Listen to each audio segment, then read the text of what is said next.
I don't think West Coast play or training conditions this cold, David. I don't know if that's a factor, but this is a very cold night. I reckon they'll warm up quickly.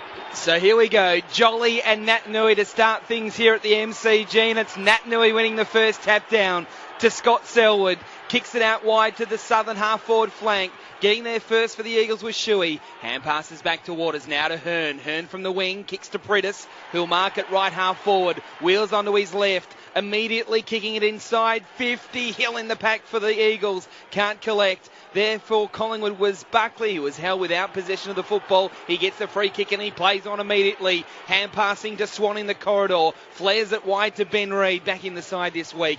And he slows things down. Flat kick towards the members' wing. He wanted Clark, but Natanui cuts it off. Hand passes to Brown. Inside 50 goes Mitch Brown. Jolly, probably best position there. Tried to spoil instead. Darling there for the Eagles. Coming out though, Collingwood with O'Brien. Hand passing to Thomas, who kicks it out wide to Beams. Been very prolific, Beams, in recent weeks. Got tackled, handballs back to Thomas, now to O'Brien. Has West Coast players around him, but he turns 2 or 3 inside out. Switching towards the MCC members' side. Goldsack gets on his bike. Marks on his chest. Handballs to Swan. Delivers over the top. And the mark taken on the wing by Jared Blair. In front of McGinnity. And he kicks now to Fasolo. MCC members' side. They're heading to the city end, the Pies. He kicks inside 50. Dawes! Good use of the body. Too much strength for Glass, which is saying something. One of the strongest defenders in the competition, Darren Glass. Chris Dawes, who's had a fairly poor year this year.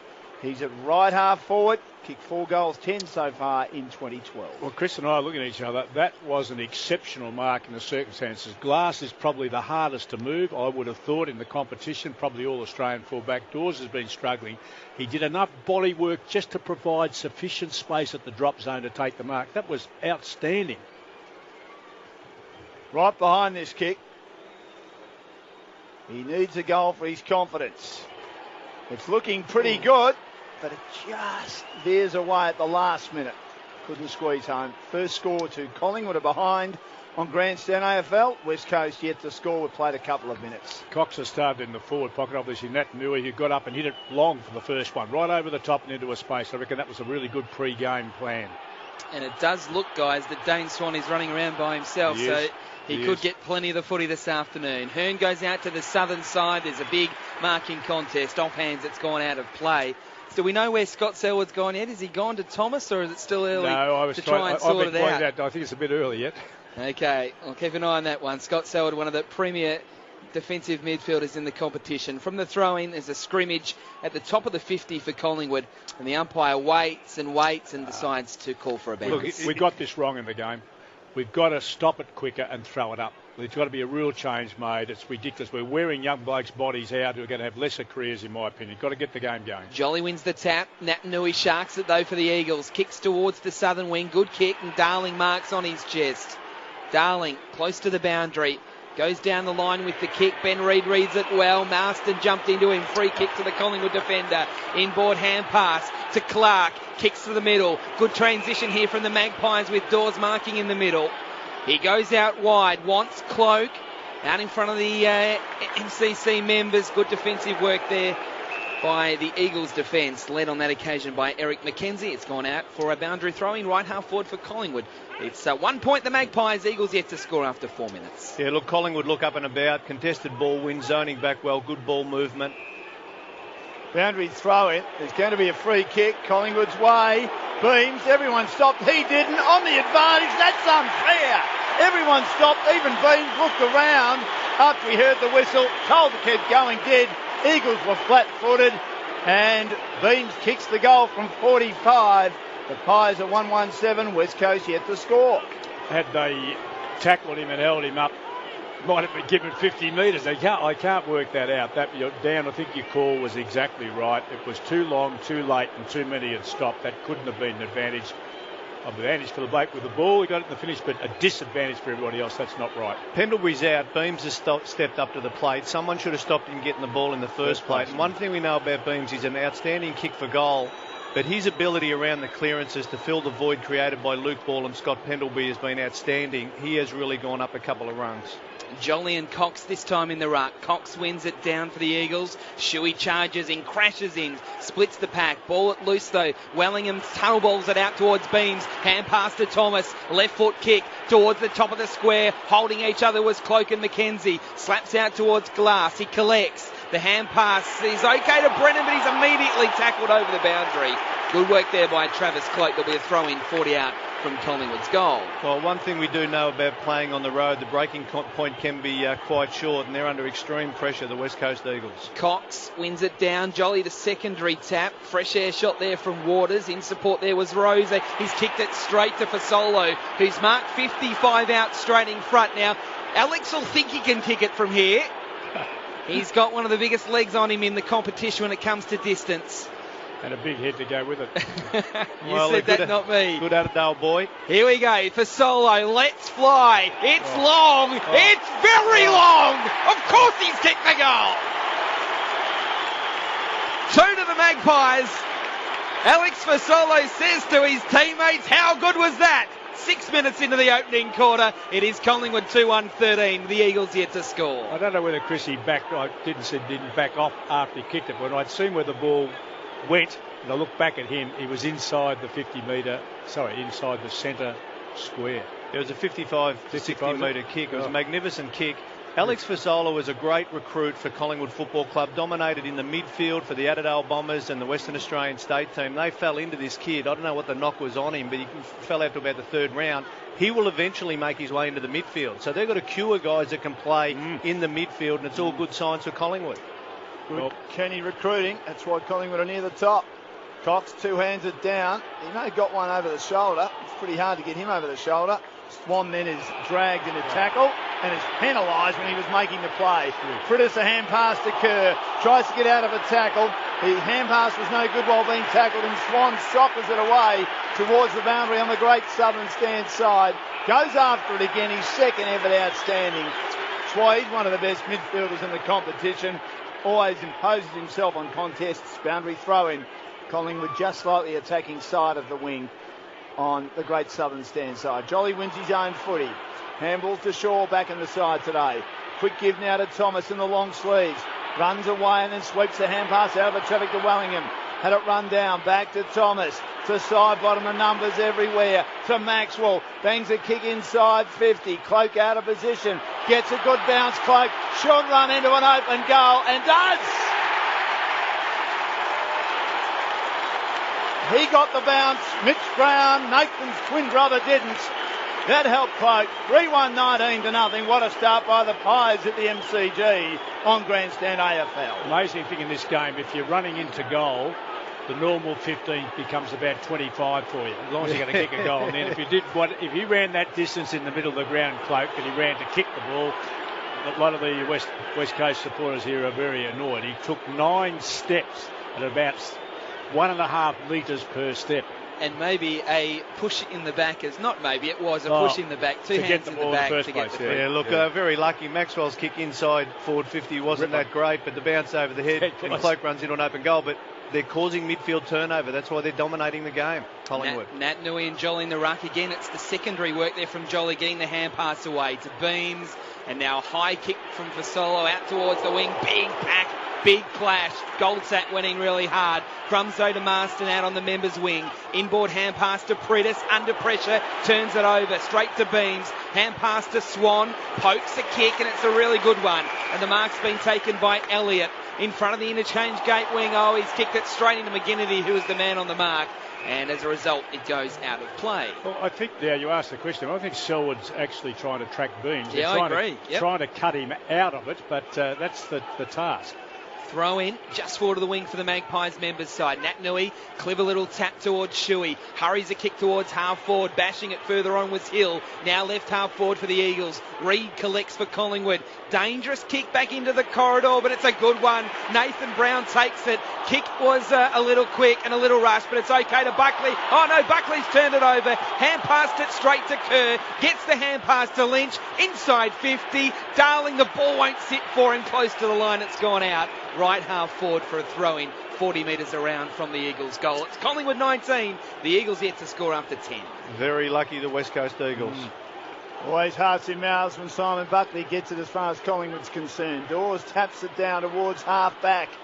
Blair puts the body on the line. Dawes waiting outside. Still inside defensive 50 at the punt road end. As usual, the umpires let it go for an eternity. And then they bounce it. The umpires today, one of the best in the business. Brett Roseberry, Matt Stevick and Robert Finlay. Bounce at half-back for the Pies. Natanui the tap. Kerr goes to ground in game 199. Gets a free kick. Game 198, I should say. How good is Natanui's ruck work, though? Handballs to Lynch. The big fella from 60 and he's 200. Hits the post. He was the right man to take that at right half forward on the great southern stand side. Gave it everything. Didn't miss by much. The Eagles on the board with a behind. Collingwood a 3-1-19 at the 11-minute mark. Short kick in from Buckley, straight to Reid. It's just a 20-metre kick into the corridor. As Reid settles things down, they go the southern side. The kick was okay on the bounce as they work it again through Beams with a hand pass. Out wide to Nathan Brown near the boundary. Long kick towards the southern wing. Mackenzie there and a good fist as well by Mitch Brown, finding the boundary at centre wing on the southern side. It's a pretty big crowd. As Tim Hodges said, they were coming in late, so I reckon there'd have to be at least 60,000, which is a big crowd for this twilight fixture. Dawes wins the tap against Natanui. Beams again tracking the ball close to the boundary. Hand passes to Fasolo, who's dispossessed and out of play as we go down to Tim Hodges at groundside. Yeah, just on that wide, I was thinking 50,000 at the bounce of the ball. I would think it would be over 60,000, and just remarkable how many West Coast fans are here. A lot of people over from Perth. Yeah, they love it. Blair wins it from the contest, beats a couple of tackles, a hand pass to Beams. Blazes a kick inside, 50, another bad bounce for the Eagles. Comes out the side bottom, right foot snap, it's an open goal. It's got to bounce better, it doesn't. Behind at the city end, 3-2-20 Collingwood, West Coast to behind, 12 minutes in. Chris, can I make the comment you said about Fasolo? I had no idea he's played basically as a forward. Rarely but I've seen him up in the midfield. He's been used today as a genuine midfield option. Hearn works it out to Shepherd, who marks it right half back. He goes short. And it's Brennan who takes the next mark in the chain as they work the southern side. Slow build up here. Brennan will go back inboard to Hearn, who again looks into the corridor for the next kick, but there's no one really offering. So Hearn will be forced to kick long. Down towards the southern wing. Natanui sets himself. He gets to the front and he marks it. Terrific mark there from Natanui, who is marked right out near the boundary on the southern side. Now there's actually a free kick, and it's going to be a West Coast free kick to Ashton Hams, who was collected before that mark was taken. So no real advantage, but no disadvantage at the same time. Hand pass to Hearn. Hearn under pressure. Hand pass into Gaff. He gets it back close to the boundary. He kicks to just outside the 50, and Quentin Lynch takes the mark close to the boundary. So they've tracked that southern boundary the whole way down. And now Lynch will have, it looks like a shot for goal from outside the 50. And you do end up on a different angle and a lot further out than when you play at Patterson Stadium in Perth. So Quentin Lynch, it's hard to actually spot from the crowd. He's so far away from the play as he kicks very long. It won't quite make the distance. Up go the players and it goes down. The ball trickles through for a minor score off hands. It's West Coast's second score of the afternoon. They're two behinds. Collingwood 3-2-20 after 13 minutes. That's the way that kills me. It continues to do it. You know what you're capable of doing. That had to be out in front of 10 so you can get a second play on the ball. Buckley in short, the Dawes to Swan. Streaming around the boundary. Great southern stand side. And he pinpoints young Elliott, has shown plenty in his early part of his league career. His foot pass is exquisite too to Blair inside. Two littlest blokes on the field kicking it to each other. Still on the MCC members' wing. Yep. And Blair kicks towards right half forward. They're taking a good strong mark. Quentin Lynch, what's he doing down there at half back? He threads off a hand pass to Mackenzie, who kicks towards the wing. Mark was dropped by Jolly, but at the fall he roves to Beams, gives it to side bottom, wobbles it on the left.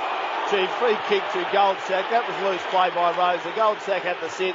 Rosa manhandled him poorly, did not disguise it whatsoever. Goldsack's inside the centre square, with the Pies leading by 18 points at the 14-minute mark.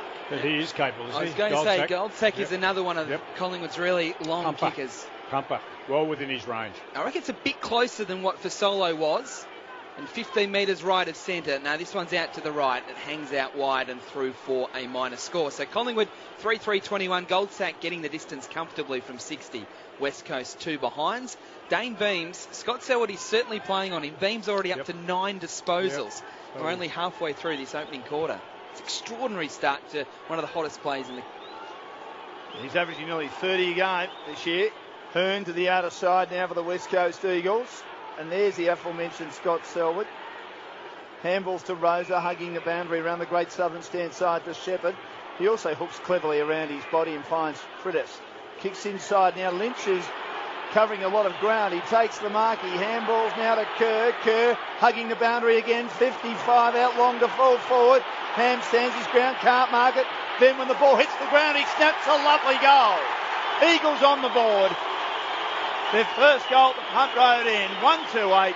Collingwood 3-3-21 at the 15-minute mark.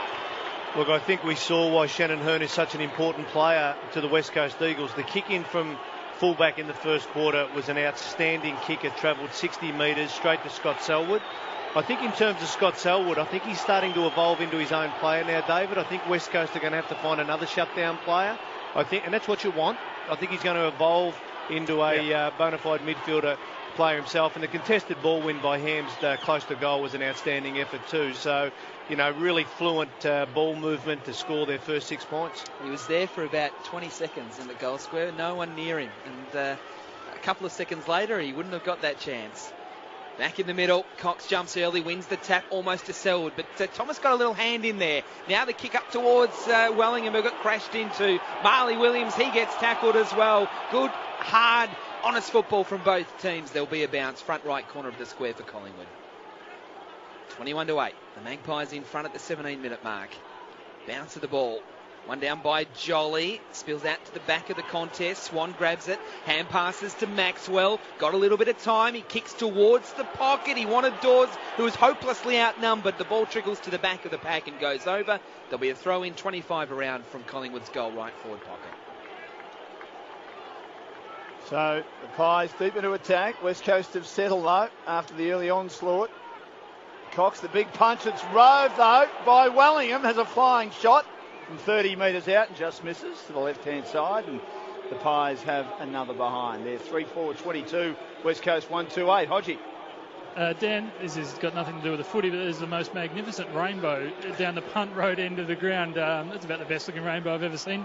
Just one on the footy. Travis Cloak, I thought he ran off pretty comfortably, but had his left knee looked at by the physio for about 2 minutes, guys, but he's ready to come back on. Apparently a pretty good one last night too, Whitey. You were listening to the ABC this morning. I was. Yes. I was playing to do a cross, that's how I heard it. Trying to work out where it rose from and where it settled and all that sort of stuff. A couple of short passes now. Brown has to kick long towards the southern wing. Darling up, couldn't mark. Front and centre Kerr. Good little kick out of the congestion and the Eagles are away. Hams marks it. Hand passes to Cox running past. Long kick towards full forward. Shepherd's the man. Oh, terrific mark, Shepherd. 20 metres out, straight in front. He jumped early. He had a real lot of pressure on him from behind, but he was able to hold on to the mark and he'll kick for goal. Oh, Adam, you called that. That was a terrific mark. He actually went across the face. He pinched the ball prior to it arriving at the big fellas in the pack. It was just a remarkable, skillful and courageous effort. Brad Shepherd to the punt road end to kick the Eagles' second goal. He's got it. And the Eagles have settled 2-2-14 to Collingwood 3-4-22. The first 3 goals to the Magpies, the next 2 to the Eagles. We've played 19 minutes Saturday twilight footy from the MCG. Now, I don't want to harp on about the Adelaide Bombers, but that was my club back in Perth, and there's 3 Adelaide Bombers boys out there: Alex Fasolo, Sherrod Wellingham and Brad Shepherd. Now, Brad played in the Premiership. I was assistant coach of the under-16s. Brad played fullback for the Western Australian state team. They didn't have a very tall team, but he can play midfield. He can play centre-half back, centre-half forward. Played the majority of his junior footy with Wesley College and Adelaide at centre-half forward. He can mark. He's going to be a sensational AFL player. Beautiful disposer of the ball. Good pick at number 7 for the West Coast Eagles. Yet another East Fremantle product. I think there's more than 30, Chris, on the list of AFL clubs this year. It's amazing. Side bottom, and Thomas try and combine. Thomas's kick is partially smothered, and Kerr just bounces off them like a pinball machine. Kicks around the body. No one can mark. Maxwell did well to come across and rove it, and then get a hand pass to Nathan Brown, who hooks around the body.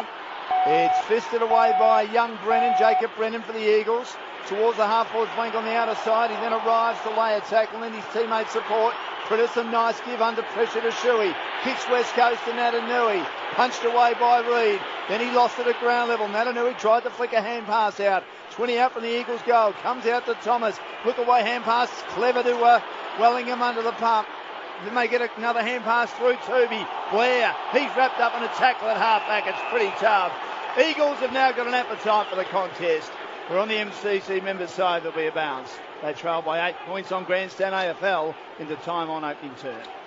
Left half forward for the Eagles, kicking down to the punt road end. Cox wins the tap down. Shuey almost actually shooted off the ground close to the line. Then he's tackled over by Blair for a throw-in right in front of Tim Hodges. Hodgie, is it actually starting to rain? It is. The paramedics behind me who drive the golf cart have said there's no rain on the radar at all. Well, I'm putting them on warning because there's very light drizzle falling at the MCG for the first time.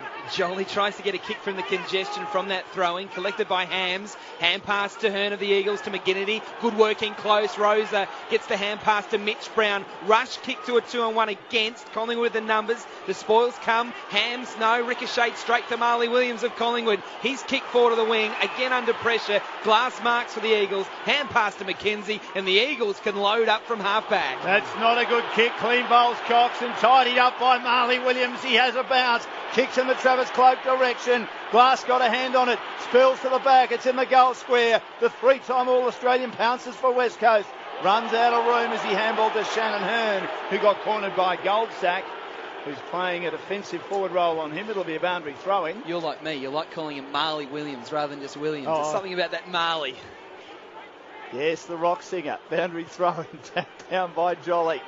Here's an opportunity for Shuey. He can't pick it up. He's hotly pressed by Blair. Still at half-back for West Coast. Now he gets it off the edge of the boot. Luke Shuey towards the wing. Darling's there. Had it knocked away by Reid. Good contest. Boundary throw-in. Reid coming off for a rest. Collingwood by 8 points. 22 into the opening term. Just forward to the wing for Collingwood. They kick the first 3, the Magpies, but the Eagles with the next 2. From the throw-in, again it's an Eagles ball. Gaff hurries a kick round the body, bouncing back to the wing. Collected though by Maxwell of Collingwood. Kicks towards centre half forward. Dawes. He'll get a free kick. Held without possession of the footy against Glass. And Dawes will take it inside the centre square. Just changed the dynamic a bit. Having the moisture just for this last 2 minutes has just unsettled a few players. Dawes, he'll spread it very wide to the southern side to O'Brien. Will he take on Hill on the mark? He will. And he runs to 60 and he gives it everything he's got. And he's kicked it. No, he hasn't. Right on the line. It was touched through by Mitch Brown. And only a minor score. That would have lit up the MCG. The Magpies 3-5, the Eagles 2-2 after 23 minutes.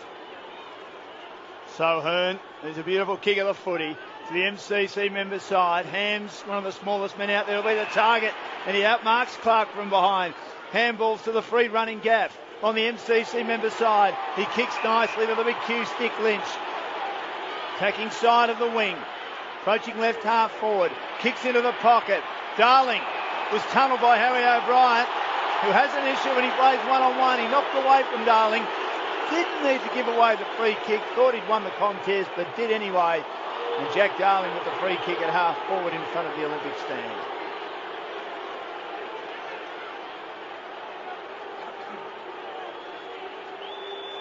So Darling, 21 goals this year, kicked a goal every match. From 55, it's coming back. It's a good effort. Not quite enough. A couple of metres out, Collingwood have defenders that whack it through for a behind. And the lead is 8 points again. West Coast 2-3-15. Collingwood a 3-5-23. Side bottom with a quick kick in to Maxwell, who's in a little bit of trouble here. Has to hand pass to side bottom running past. Caught on his left foot, kicking back towards the wing towards Dawes. Off hands and Eagles footy, no. Ricochets back into the field of play somehow to Dawes, who looks up, hand passes inboard towards Elliott, now to side bottom again. He hand passes it to himself. Now it's coming back, there's a free kick, a Collingwood free kick. And it looks like it's going to Elliott on the AFL logo. Sidebottom was playing with himself there with a footy through the congestion. And now it's Elliott. From the southern side, he'll kick all the way back to centre half, back to Nathan Brown, who plays on, and he'll spread it to the members' side. Now, the ball's hanging in the air here for Clark, but he's still good enough to take the mark one-on-one with Gaff. Back into the corridor. Mark taken by Heath Shaw back into the side this evening.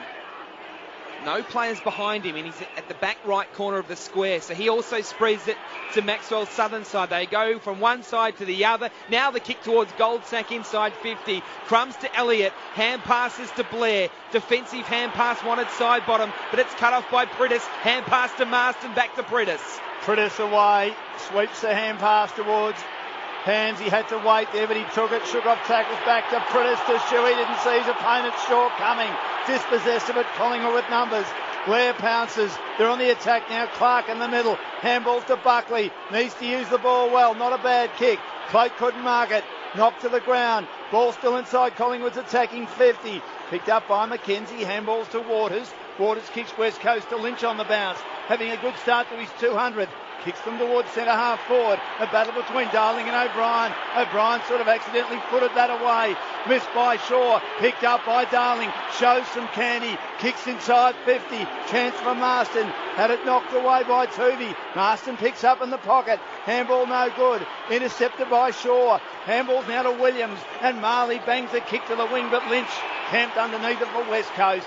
It's frenetic on the MCC members' side. They trail by 8 points. And from the logo, Lynch goes very long. Darling in the chop. He went back with the flight. Couldn't take the mark. Collingwood with the crumbs at ground level. Plenty of black and white jumpers working with quick hand passes. Clark and Maxwell involved. Maxwell's kick was not great, but fortuitously on the bounce. It's to Dawes. He hand passes to Buckley under pressure. Turns it over. Prittis hand pass to Gaff. Rushes a kick towards full forward. Through the hands of Darling. At the back of the pack, it's all Collingwood. And it's side bottom on his left. He finds Jolly at left half back, and Collingwood have got the overlap. He sweeps it to Beams, who's had a very good quarter, but he gets a bad bounce. Rose is in the way, but Beams tackles him. Good contest on the southern wing. Beams wins it back. That was magnificent. Goldsack under pressure was cornered. Found a way through. Kicks them inside 50. No mark taken by Cloak. Had it knocked away again. He may recover at ground level. He's tackled by Cox. Breaks the tackle. Sweeps a hand pass inside to Wellingham.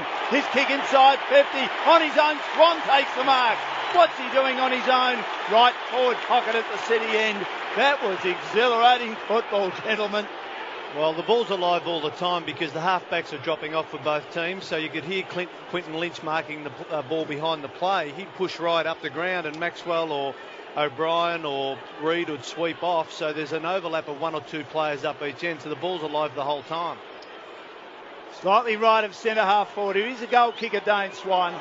Gee, not on that occasion he's not. I think he's exhausted by a long, long way. He must be exhausted. Tim Hodges. Yeah, Dane Swan's so clever, guys. He just came on the ground. We saw the passage of play on the outer wing and ran straight to the forward 50. That's why he was all alone. Dangerous kick towards Marston. Jolly came late, but the mark is paid. If it wasn't a mark, it would have been a free kick to Marston, right half back at defensive 50. Marston, a little unsure where to go. So, as per normal, kicks long down the line, wanting Cox, and he's up and he takes the mark. And that's the siren. So a fairly short quarter going 28 minutes and 14 seconds. And it has really got that finals feel about it. Collingwood kicking the first 3 goals of the term before the Eagles answered with the next 2. And that makes it a quarter-time score of Collingwood 3-5-23 to West Coast 2-3-15. The goal kickers for Collingwood, all singles for Solo, Beams and Cloak. And for the Eagles, Shepherd and Hams. It's Collingwood by 8 points. So terrific opening term here at the MCG. This crowd continues to build up. Collingwood by 8 points, as Adam said. They started really well. West Coast reined them in late in the term. And this is the sort of football we want between two teams in contention for the grand final and ultimately the premiership later in the year. Said very early, you can lose your way very early and never regain it. And so what you're saying, this is a class side that can do that. Yes. Second quarter underway in Grandstand AFL. Collingwood by 8 points. Jolly lost that one in flight. Thomas forces a hand pass out. Beams does likewise towards Maxwell, who can't control it. Lending him support side bottom. He pumps a nice little one out towards Wellingham's. Kick was smothered. Rebounds back to Wellingham on the Great Southern stand side. Got harassed and goes out of bounds just behind the wing for the Pies. Beams 12 possessions. Maxwell 9 for Collingwood. Thomas 8. Pritis has had 10 for the West Coast Eagles. Boundary throwing. Lynch palms it down. Side bottom wrapped up in a Pritis tackle. And there'll be a bounce. I've been really impressed with Jolly's positioning. Once the ball comes into play, he surges forward. That means Dean Cox has to be accountable to him. If Natanui hunts the ball, then he can be used as an overlap player forward, Jolly. Good positioning. Nice open hand by Cox. Wellingham gets the kick smothered. Kerr then has the footy, but Wellingham tackles him.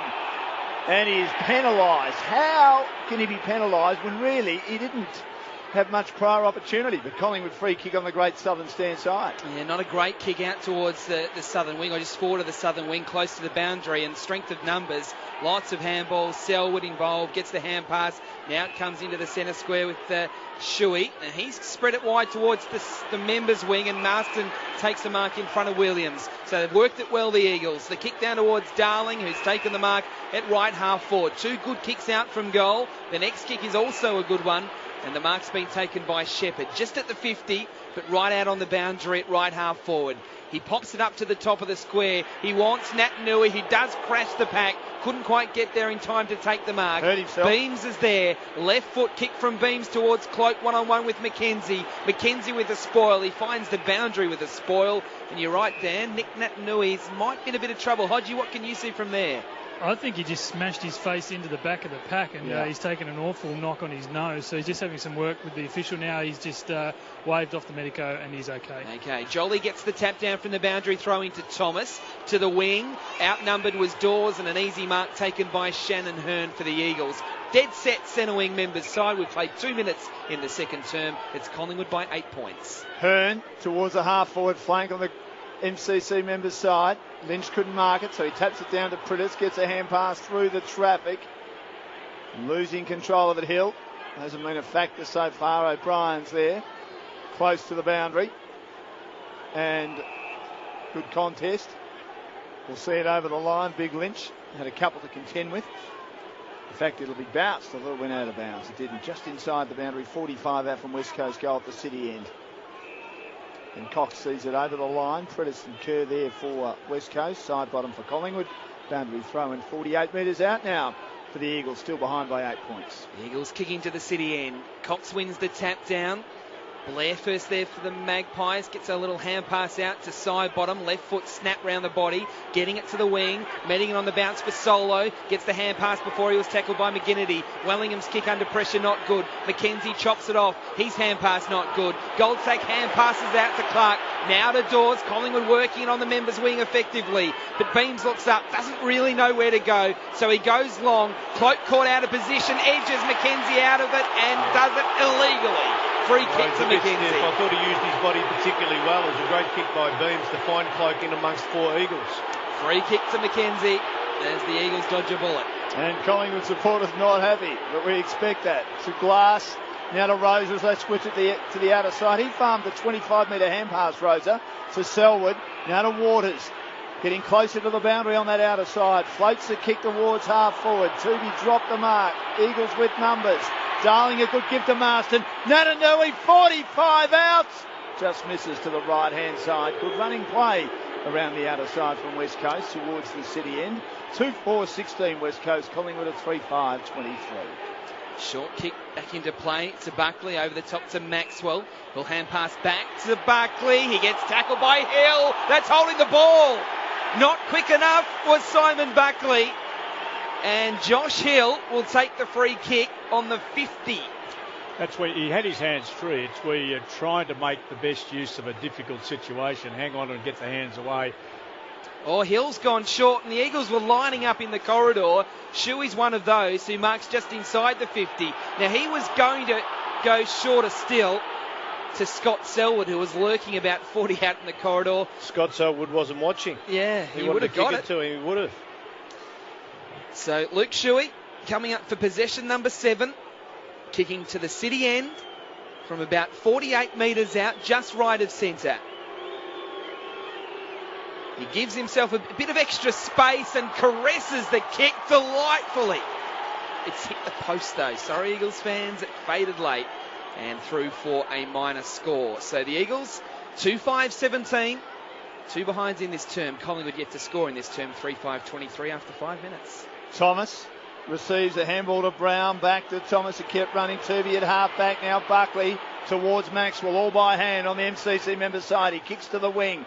Falls to Swan. Got tackled. Worried out of it by McKennedy.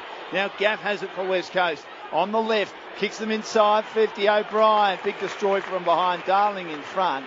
Nathan Brown just sagging off slightly. Was there to also assist. And it'll be thrown back into play at centre half forward for West Coast, doing most of the attacking so far. Natanui arrives and slams it down. Then Kerr gets out of a side bottom tackle. Handballs to Prittis, is also tackled. Handball lands up with Maxwell, who charges at it, and then he's charged down from behind and sees it over the line again. Once again in front of the old Cricketers Gate, MCC member side. Boundary throw-in on attacking 50 for West Coast, who trail by a goal.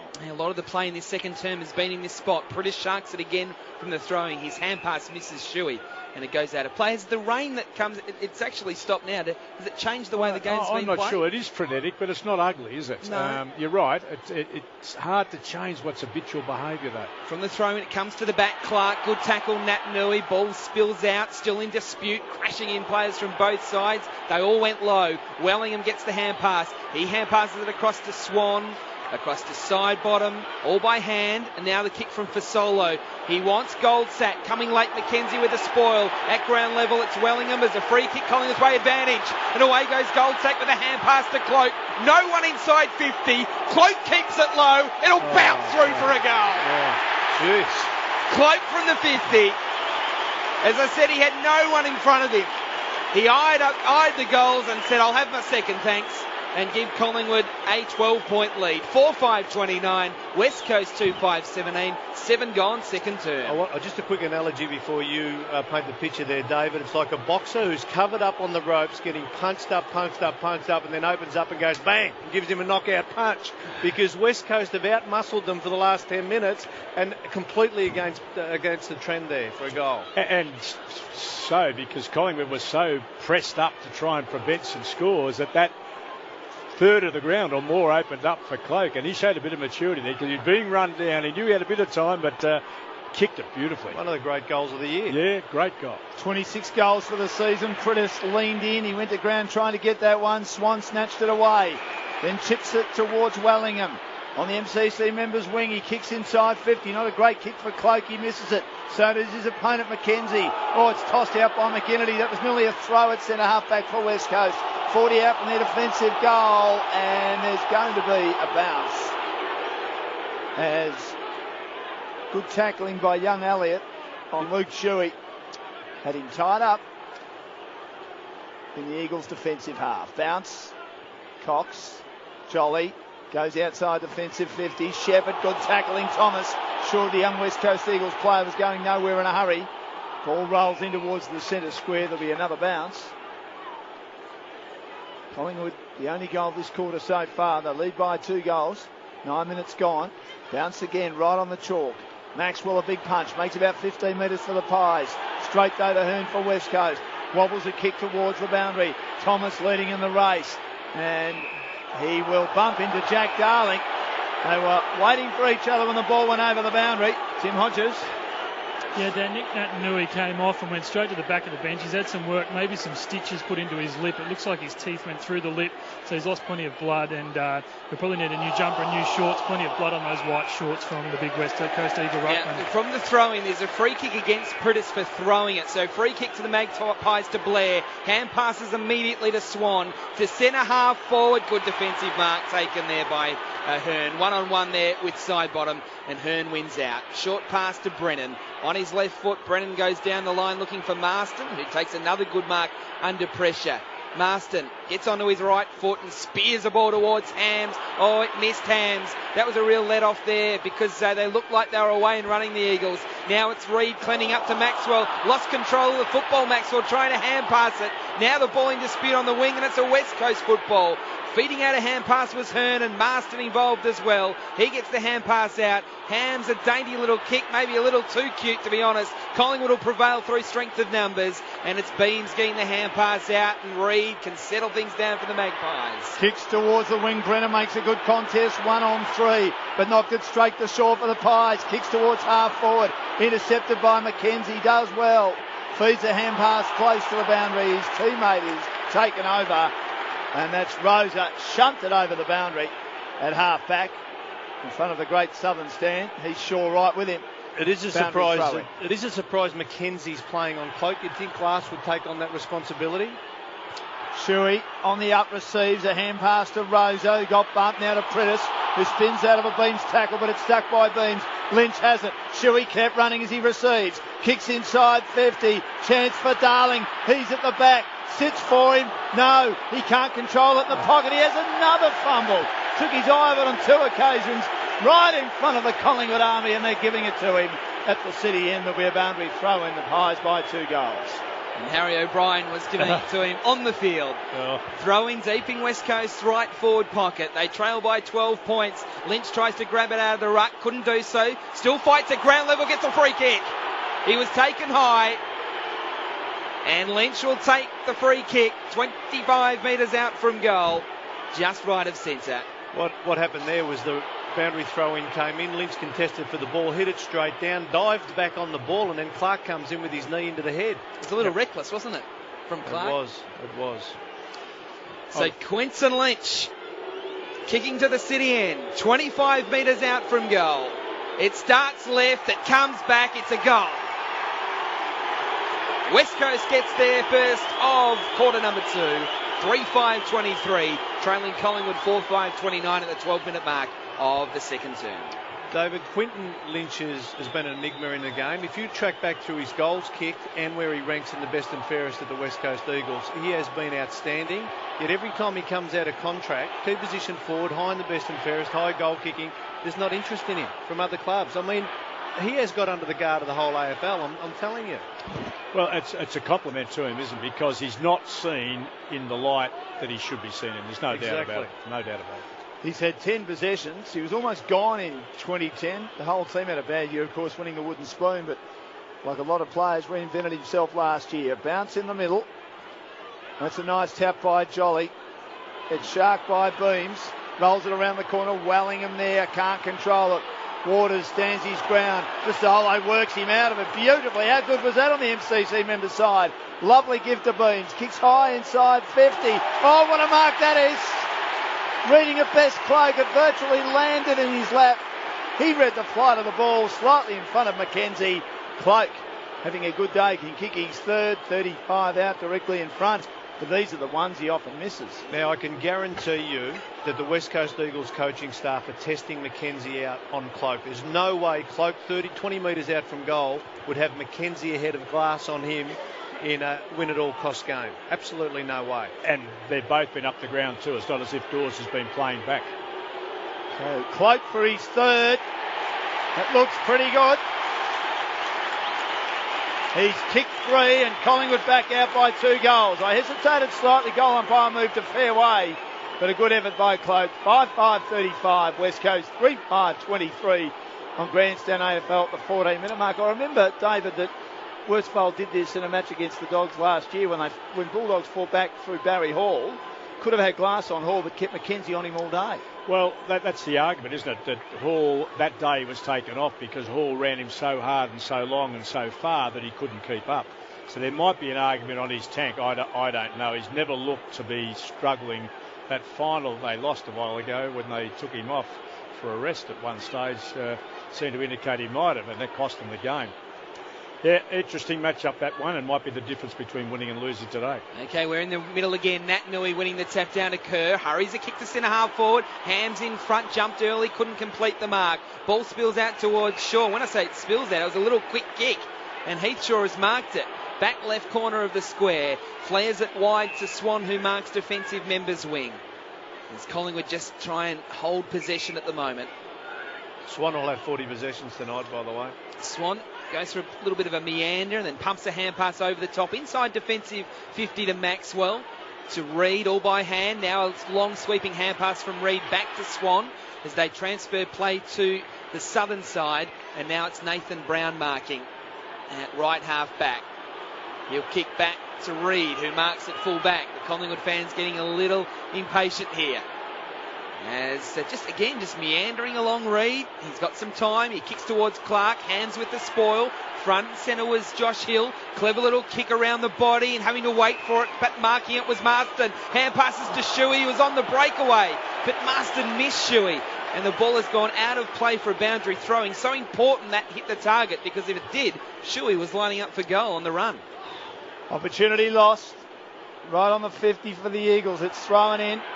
Beams at ground level, gets out of it and gets a hand pass. Kerr misses it. Here's Shuey now at right half forward. Swings a kick around the body. It's all West Coast. Wasn't a great kick, but Hams was on his own. 15 metres clear. Poor marking by the Pies. He'll have a shot on a slight angle towards the city end. Dane Swan swept 20 metres off that contest and was looking to position himself to win the ball rather than man up an opponent who may be in a dangerous position. So your strength can become your weakness, David, very quickly in this game. And particularly with him, because he does go one way. Yes. So Ashton Hams to cut the margin to a goal. He's kicked one already today, and he puts in his second and his 13th of the season. Great contest here at the MCG on Grandstand AFL. Collingwood of 5-5-35. West Coast fighting back after a sluggish start. They've now booted 4 of the last 6. They're 4-5-29. I reckon kind of see the same way. Collingwood have structured their forward entries in a much more methodical way. West Coast have often got it on the interception or the transfer of play by putting pressure on and turning anything over. It's gone back the other way. It hasn't been quite as straightforward and methodical on the way in. They've almost got to hold it in and get it on a rebound back in again. They're just, I think, hanging on. I hear what you said before, but at the moment the best football is being played by Collingwood. Back in the middle, one down by Jolly against Cox. Kicked off the ground, it goes straight into Shuey's chest, who can control it and kick it up towards half forward. Again, Hams in the pack, couldn't take the mark. Williams gets it with a quick kick out of the congestion, looking for the boundary and finding it. There will be a throw-in. Parko, just some interesting stats. Waters only 3 disposals, Selwood only 4, Gaff only 5. Usually big possession winners aren't getting their hands on the footy. True. From the throw-in, there's a free kick. It's going West Coast way. Ruck infringement against Jolly. So Dean Cox to take it, just 4 to the wing members' side. And yet Beams has had a lot of the ball. It's working in reverse as it did with Judd last week, isn't it? Cox into the centre square. And it's taken by McGinnity. And he goes short. Oh, through the legs of Mitch Brown. Now he's in trouble. 1-on-1 with Swan. Swan with the tackle.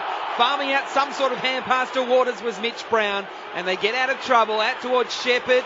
Good spoil there. And now there's a pack and maybe a player in trouble. Brennan puts the tackle on. No, there'll be a bounce. So just a little bit of disjointed footy at the moment from both sides at the 18-minute mark of quarter 2. It's Collingwood by 6 points. Buckley, the man tackled. Selwood received the tap. Good hand pass through traffic to Kerr. Kicks high inside 50. Natanui tried to outposition Reid. Held his ground well, and then when the ball hits the ground, Tubi's right with Nick Nat, tackling him hard. He tried to barge through. He got it out to Hill. Hill squeezes the goal from outside the goal square. Brute strength by Nick Nat. He had them hanging off him, left, right and centre. He delivered to Josh Hill, who is an opportunist. And the ex-Bulldog kicks goal number 22 this season and scores a level. 5-5-35 apiece. 19 gone, second term. Amazing individual effort, if I saw it the right way. He was the first up for the contest, first onto it on the ground, first to push it out and make the pathway for his mate. I mean, he had 3 score assists in about 3 seconds, I reckon. And amazing, because he lifted up the pack and carried it forward. He's got brute strength now, not just athleticism. I'll tell you what happened. He went for the ball to hit the deck. He was back onto it. Reid took it off him, and Natanui took it back off him, and then hit it out.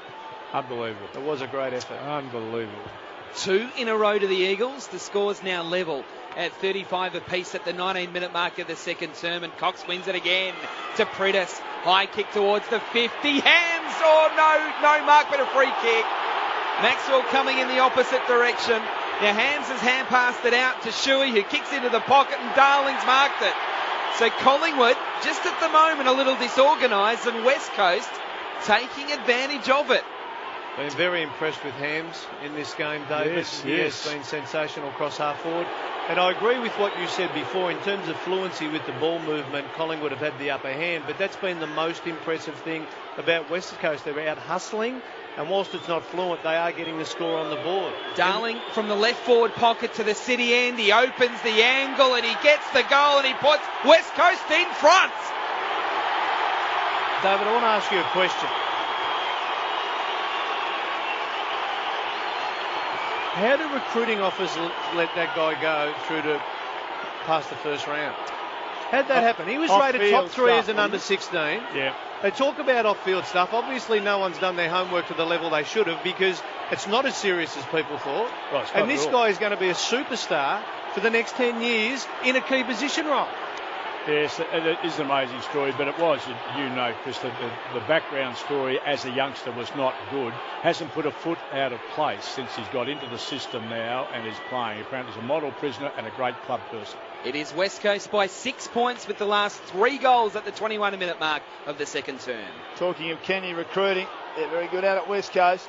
Prittis received, he got tackled, lost control of it. Swan a sideways kick towards the wing.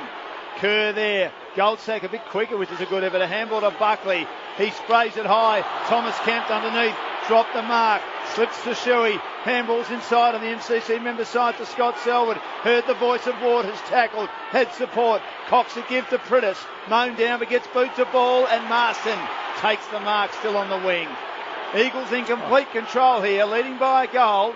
Chris Marston will drive towards half forward. Natanui's the target.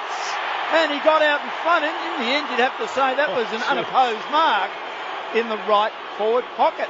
Naitanui ran out 30 metres, jumped at the ball, and there's no one in the history of the game could have stopped him catching that. The only thing that could have stopped him catching is if he drops it himself.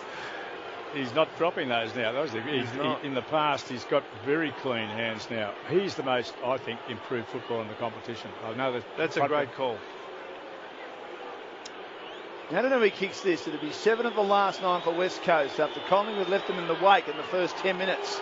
That was as tentative a kick as you're ever likely to see by McNatt, and he misses clearly to the right-hand side. The lead goes 7 points in Grandstand AFL. West Coast 6-6-42. Collingwood a 5-5-35, and we're 22 minutes into this opening term. Hearn was sitting 10 metres back. I'm not sure why Naitanui didn't handball back to Hearn and let him deliver the ball inside 50.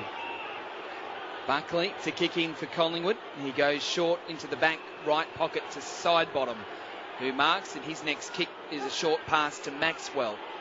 And Maxwell just puts out the hands. Come on, boys, just calm down, settle things down. We're not going to go quickly here. As Maxwell now has to kick long to a contest on the southern wing. Tailor-made for Cox, really. He goes up and takes the mark uncontested. So the ball is coming back West Coast way. Dean Cox, he goes short. And the mark's taken by Daniel Kerr. Out on the southern side. The Eagles just forward to the wing. No, straight back to the wing now to McKenzie. And they'll try and switch it up here. McKenzie goes into the middle to Waters, who kicks very ordinarily. Straight to Clark now. It's Collingwood on the rebound. Clark hand passes to Shaw. He's got no Collingwood players ahead of him, so he has to go backwards with a hand pass to Swan. Now a sweeping hand pass to Sidebottom. He's kicked to the top of the 50. Clark on the bounce grabs it. Hand passes to Sidebottom. Tried to squeeze a kick towards Dawes unsuccessfully. Eagles with the numbers across half back. They work it out well. They dodge a bullet, and it's Scott Selwood going short to Hams, who takes the mark at right half back. Well, Waters felt responsible for the turnover kick, but I reckon he almost should have been pinned for throwing it as they were clearing it out of defence. Hams kicks towards half forward. O'Brien a big spoil. Opposed to Darling. It's close to the boundary. And Williams heavily escorts Shepherd over the line with the footy in front of the Collingwood dugout. Front of our commentary position on the members' wing. It's going to be a free kick. It'll go Cox's way against Jolly. They were jostling. Didn't think there was much in that. Starting to get a bit of it, Cox. Just one possession in the opening term. Spears it wide to Shepherd. The Mark LaCroix look-alike. He kicks towards centre half forward. A peering kick. Getting on his bike and tracking it is Lynch, but he's well tackled, lost it. Falls to Blair. Now towards Beams. Did well to hold it up. Had players around him. Delayed it and then got the hand pass to Fazolo. Kicks to the wing. No mark taken. West Coast with numbers. Arriving is the veteran Glass. He'll handball sideways to Mackenzie and they can slow it down and load up again by going defensively. Yeah, I think Cloak is in a bit of trouble after that first hit. He's struggled to get up after this one too. Now, the kick was very ordinary back into the corridor, but it's come back to the Eagles with Mitch Brown. He's hand passed it to Shuey. He's also under pressure with the tackle from Wellingham. The kick to the middle. Swan marks it, hits the ground running. Hand passes to Beans. He's 60 out. He looks up. He really doesn't know what to do, so he decides to go long, very long, and kick the goal. If there's no other option, you just kick it long towards the goals and see what happens. He's got two, and Collingwood get a much-needed goal. They get within a point. West Coast 6-6-42, Collingwood 6-5-41 at the 26-minute mark of the second term. Well, it was a great interface, wasn't it? Because he had to hang on. He crapped a bit sideways, forward, held up. They came at him. He got a bit of time, made an extra 5. Kick was beautiful. Absolutely over distance and accuracy, timed to perfection. Cleared everybody, and critical goal, Chris, I would think, in the context of this game and where they were. They were fast losing what I thought they'd had control of, and it was just perfectly timed. Great goal from an individual when the team needed it. Excellent contest here at the MCG. Close to half-time. West Coast by a point. Thomas wins it and gets a hand pass to Swan, who steps through traffic. His kick wasn't great. It rolls to the outer wing. It's taken by Shepherd. Gets West Coast towards half forward. No one can take the mark. Maxwell's there in the end with a lovely two-handed spoil as the ball was dipping. He is so good at that, Nick Maxwell. He finds the boundary on the outer side at half forward for the Eagles, who are attacking the city end. Back into play. Natanui and Jolly wrestling. Jolly wasn't even watching the footy. Gaff Robes, he's been pretty quiet. On the left, he spins a kick inside 50 towards the pocket. Bad bounce for Cox. Taken by the Pies. Handballing in front of himself, Tooby. He got harassed. He went to ground. Buckley lends him support. He got a shove in the back, Tooby. He's told to play on. What was happening then? All the players were confused. Tooby receives in the end, and he kicks quickly, but straight to Hearn. Hearn will kick inside with a foot pass to Marston. Marston quickly throws it on the boot. Kicks high to the goal square. It's all Collingwood. Swan takes another face-saving mark, and he kicks towards the outer side. And the Magpies are away on the southern side. Loose numbers everywhere. Elliott will be the next in the chain. He marks 4 of the wing. He's got acres of space. He looks up. He sees Dawes in the pocket. Glass gets there late. It does affect the marking option there for Dawes. Now loose at ground level. Dawes slaps it out straight towards Glass, slapped it out straight towards Jolly. Ball's still in dispute. Diving on it, Wellingham. Still going Wellingham. Trying to break the congestion. He can't do so. The Eagles working really well in defence. And it's Gaff who gets it out to Brennan. Hand pass to Waters close to the boundary. Gets tackled. Gets the hand pass somehow to Rosa. And they do dodge another bullet, the Eagles, under all sorts of pressure. Collingwood looked out. Chris Connolly down the southern side. We saw that last kick. They did, and Darren Class saved the day. He had 4 efforts. He spoilt the ball, back at it, and saved the day, Darren Glass. West Coast by a point. Boundary thrown, lands in the lap of Natanui. A hand pass to Shepherd, and running into space. Hill takes the mark, feeds over the top. Lynchell's there, has to get around an opponent. Hooks the goal. Puts West Coast 7 points clear, right on the stroke of half-time. From one end of the ground to the other. 7-6-48. Collingwood 6-5-41. We've played 29 minutes in the second quarter. What a thriller on Grandstand AFL. Tim Hodges. Yeah, I'd love to get Parker on Chris's take on Heath Shaw's behaviour after that goal. Absolutely berated Ben Reid down back. So, he may have done the wrong thing, but I'm not sure that doing that on field after a goal is the right thing. Well, one of the measurements in AFL football is the structure around a stoppage, and Collingwood would be disappointed with that structure, that they didn't have it set up the right way. Yeah, look, Tim, it's a good. It doesn't look good, but that's been their strength. All the way through their premiership year, they give it to them at the time in the manner which they do it, and that's accepted at the Collingwood. It's their great strength. It looks ugly, but it's their great strength. 30 seconds to go until half-time. What a big 30 seconds it is. A kicking in danger free kick to Collingwood to be taken by Dale Thomas.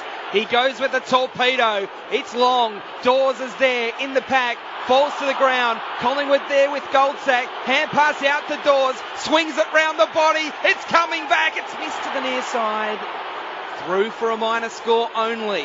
West Coast 7-6. Collingwood 6-6. 30 minutes. Second term. Would have been perfect had it scored, and the siren had gone and a couple of points in at half time, because I reckon that's what's the difference between the two. A couple of points. McKenzie kicks to himself, heads to the MCC member side, half time. Great fight back by West Coast. We've touched on it a few times. They were down 3 goals to zip inside the first 10 minutes. Since then, they have been far and away the better team, leading 7 goals to 3, including 5 goals to 3 in that quarter. There's 7-6-48. Collingwood is 6-6-42. For the Eagles, Lynch has a couple, as does Hams. Singles to Hill, Darling and Shepherd. And for Collingwood, Cloak has 3, Beams has kicked 2, and Alex Fazolo a long bomb early stages for the Pies. It's West Coast by 6 points earlier today. Brisbane a big win over the Bulldogs, 18-6, 114, led all day. The Dogs 7-14-56. And later on today, in a big day of footy on Grandstand, Port match, context of the top 8. Fremantle hosting Essendon at Subiaco Oval. Very shortly, during our news break, we will have a preview on the race that has definitely stopped the nation, or will be in the morning anyway. Black Caviar from Gerard Waitley. But David and Chris, tell us about a magnificent half of footy here at the MCG. I will. I don't want to take away from that at all, but just a very interesting, and the siren rang, Scott Selwood, beeline across to Matt Stevick, the umpire, and an earnest conversation about being held, which is interesting, because normally the other way around, I would have thought with the Selwood. Absolutely. I thought he was complaining bitterly. Matt's got his hand out, shrugging his shoulders, saying, well, I don't know what you're talking about, but, I've been looking for the other way. But I thought that was an intensity from Scott Selwood, obviously thinking that he's been... You're not allowed to do that, David. Well, that's what I thought. And You'll get fined for that. Then he apologised. He just lost the moment, and he apologised to Matt Stevick, and Matt raised his hands as if to say that's okay. But if you visualise that, you're right. Yeah, he Chris, should get fined. He should get spoken to. I think that's an unfair pressure being placed on the umpire. Look, we've seen what we'd hope we see. I reckon we've seen the ebb and flow, if you like, when one team gets hold of it, usually makes good use of the possession time they've had and the opportunity to score. We're running at about 50% on the scoreboard instead of a 3-12 or something like that. We've got 6-6 versus 7-6. About right, I reckon, and that's good conversion.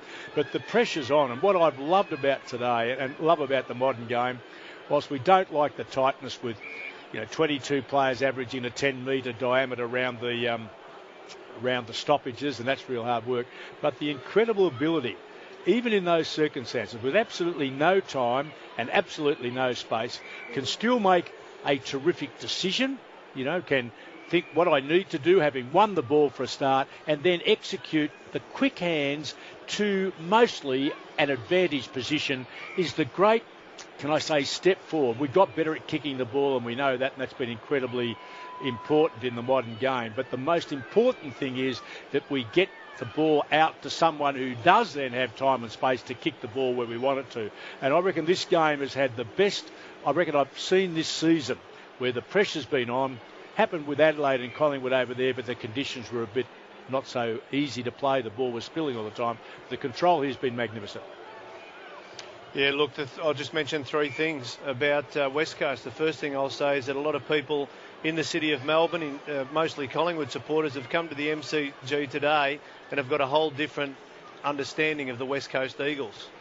And the reason for that's my second point. They are missing some serious players out of the West Coast Eagles. I know Collingwood are too, but they have been able to cover them. Like, if you took Cloak out of Collingwood, they'd be in a bit of trouble up front. But Kennedy is out of West Coast. Their forward line is frightful when he comes back into the fold. And LeGras is seen as one of the great players in the competition, but he's more a midfielder than a forward. He's a bit like Jared Healy, Jared was a great forward pocket goal kicker, evolved into a ruck rover. LeGras has that capacity. He's got great running ability. He's their best forward, I think, isn't he? Well, in terms of return, he's very hard to match up. That's half his strength. And what I've liked most about West Coast is the way they've hustled around the contested possession, the clearance. They've absorbed tackles. They've given the ball off cleanly. They've had their errors along the way. Particularly Mitch Brown seems out of sorts a little bit, a few of their young fellas. But boy, gee, they are an exciting group, and with Natanui, Darling, Shepherd, Gaff, Selwood, Shuey, they're just going to get better and better. And one of the key statistics I've got to say is what you said, the pressure they put on, the tackling 33 to 24 has been outstanding. That pressure has come by the concentrated effort across the ground, both ends and in the midfield, blokes closing time and space and causing turnover. And you talk about Natanui as the most improved player in the AFL. They've had a lot of those players that have significantly improved, and Selwood's an example, and Rosa, you can go through a whole host of different players. We've got the time. One quick one. The Kutafudi's Natanui. I coached Kutafudi's when he was the best athlete. Put him as centre bouncers, he could do brilliant work. Chase round the good players and he could defend it. Bomb it on his head up there, he could do it. I thought this Natanui is the same as him. I don't know whether he's ever going to learn to actually play the game, read and get there and be able to impact all over the place. Kuta took a while, and Kuta would admit that. Barry Mitchell and Wayne Britton got hold of him and they taught him what I couldn't teach him. I reckon Natanui in the last 6 months has taken a massive step forward from being a wonderful athlete to being a footballer who was a great athlete. Very exciting to watch, as is this match. West Coast 7-6-48, Collingwood 6-6-42. Finish by saying I think West Coast have got a sniff. This is the first game this season at the MCG. They're not going to let this slip. It's going to take a great effort by Collingwood to win this game. So let's go. Second half underway here at the MCG with the Eagles holding a 6-point lead, and it's Scott Selwood getting the first kick of the second half. A bouncing footy out towards the southern wing. Collingwood though prevail, and it's Heath Shaw getting a kick out wide to Dane Beams, who had 19 disposals in the first half. Beams though, he's held up.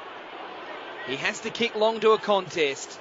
He wants Travis Cloke or Dawes. Cloke into the pack, couldn't take the mark off hands. It goes out of play for a boundary throw-in where Tim Hodges is. Wide of the benches for the second half of the Pies, Williams, Blair and Sidebottom starting on the pine for the Eagles, Hill, Gaff and Brennan. Jolly winning the tap down to Dane Swan. Hand pass missed Buckley, but he's got enough time to retrieve the footy and kick it back to Swan unintentionally.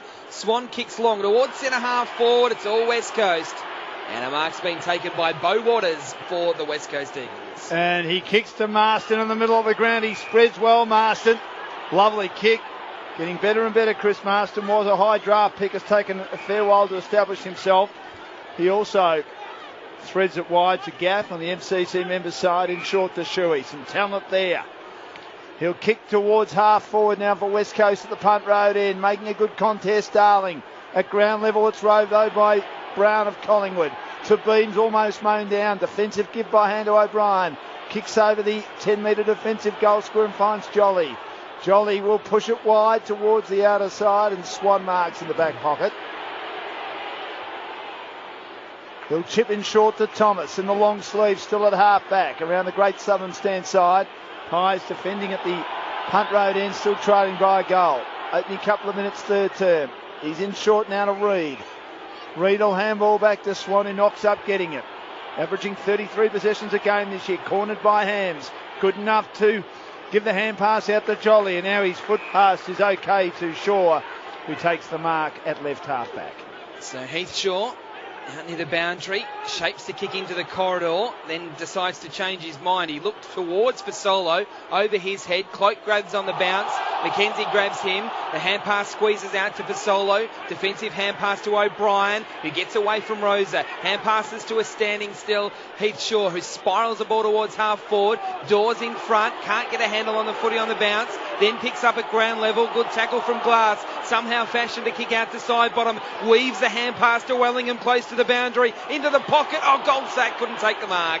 He got hands to it, and then it went over and out of play, and he punched the fence. He was so unhappy with it because he would have had a shot for goal if he'd taken the mark.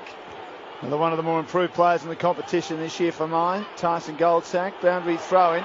Jolly helps it to the back with a tall West Coast. He may have been held too. It's Kerr. Hurries a kick to half back. Shepherd well tackled by Shaw. Goes over the boundary. It'll be a boundary throw, and Collingwood supporters baying for deliberate. I wouldn't have thought so. Big tackle by Shaw. Shepherd could do nothing else but put it out of bounds. Boundary throw it at half forward for the Pies. Cox rakes it down. Collingwood with numbers. Sidebottom. Now to Thomas. Thomas under pressure. Gets around a couple of opponents. and then does well to kick towards the goal square. No mark taken. Blair waits down, puts it towards the goal square, and it rolls home. He roved it beautifully. Eagles defences punched it in his lap, and he just put it home. Hurry kicked through traffic, and they've levelled the scores. The Pies 7-6-48. West Coast 7-6-48 at the 4-minute mark. It's still the classic of having a big, strong forward who you're terrified to mark against. Both the third man in, both went up, and he brought it down in front and give the little fella his cue. It was a terrific gather and a dribble underneath which got it home. But Blair's become an extremely good midfielder, but he's also capable of kicking a goal.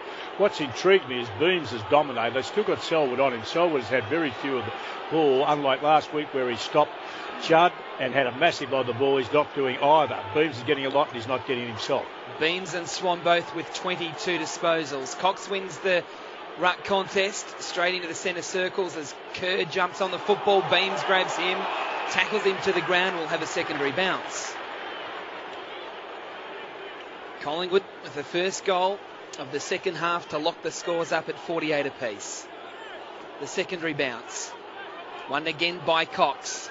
And then kicked off the ground on that occasion by Gaff. Straight back into congestion, really. Another little kick off the ground, this time by Hill. Ricochets to half forward. O'Brien first there, though, for the Magpies. Breaks the shoey tackle. And the left foot is a good one to Swan. Now they're out on the southern side, but Swan goes member side with a hand pass to Shaw. Now to Beams. Still all alone is Blair. He should mark, and he does.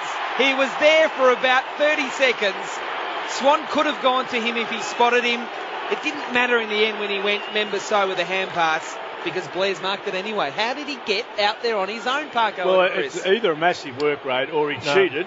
No, well, what happened, his opponent slid off him, so at that clearance he swept off, and then another player took Blair, but he hunted the ball and Blair slid forward unmarked. So Blair for 2 goals in 2 minutes. He's got it, and Collingwood are back in front. 8-6-54, West Coast 7-6-48 after 6 minutes of the third term. Look, you'll see these types of goals often with these teams because they back in their teammate winning the ball, and they also think if they can influence the play, they'll go to the most dangerous spot to do that. So West Coast Eagles got absorbed to the ball. Blair slid up right behind the clearance to lose his direct opponent and be taken at the clearance by another opponent. But as the ball came into play, Blair slides forward, backs in his teammates. Eagles all hunt the ball, and you see an unmarked goal. But the Eagles will keep hunting the ball because they've been winning those crucial contests. So Collingwood 2-0. Great start to the second half. They lead by a goal. West Coast led by a goal at half time.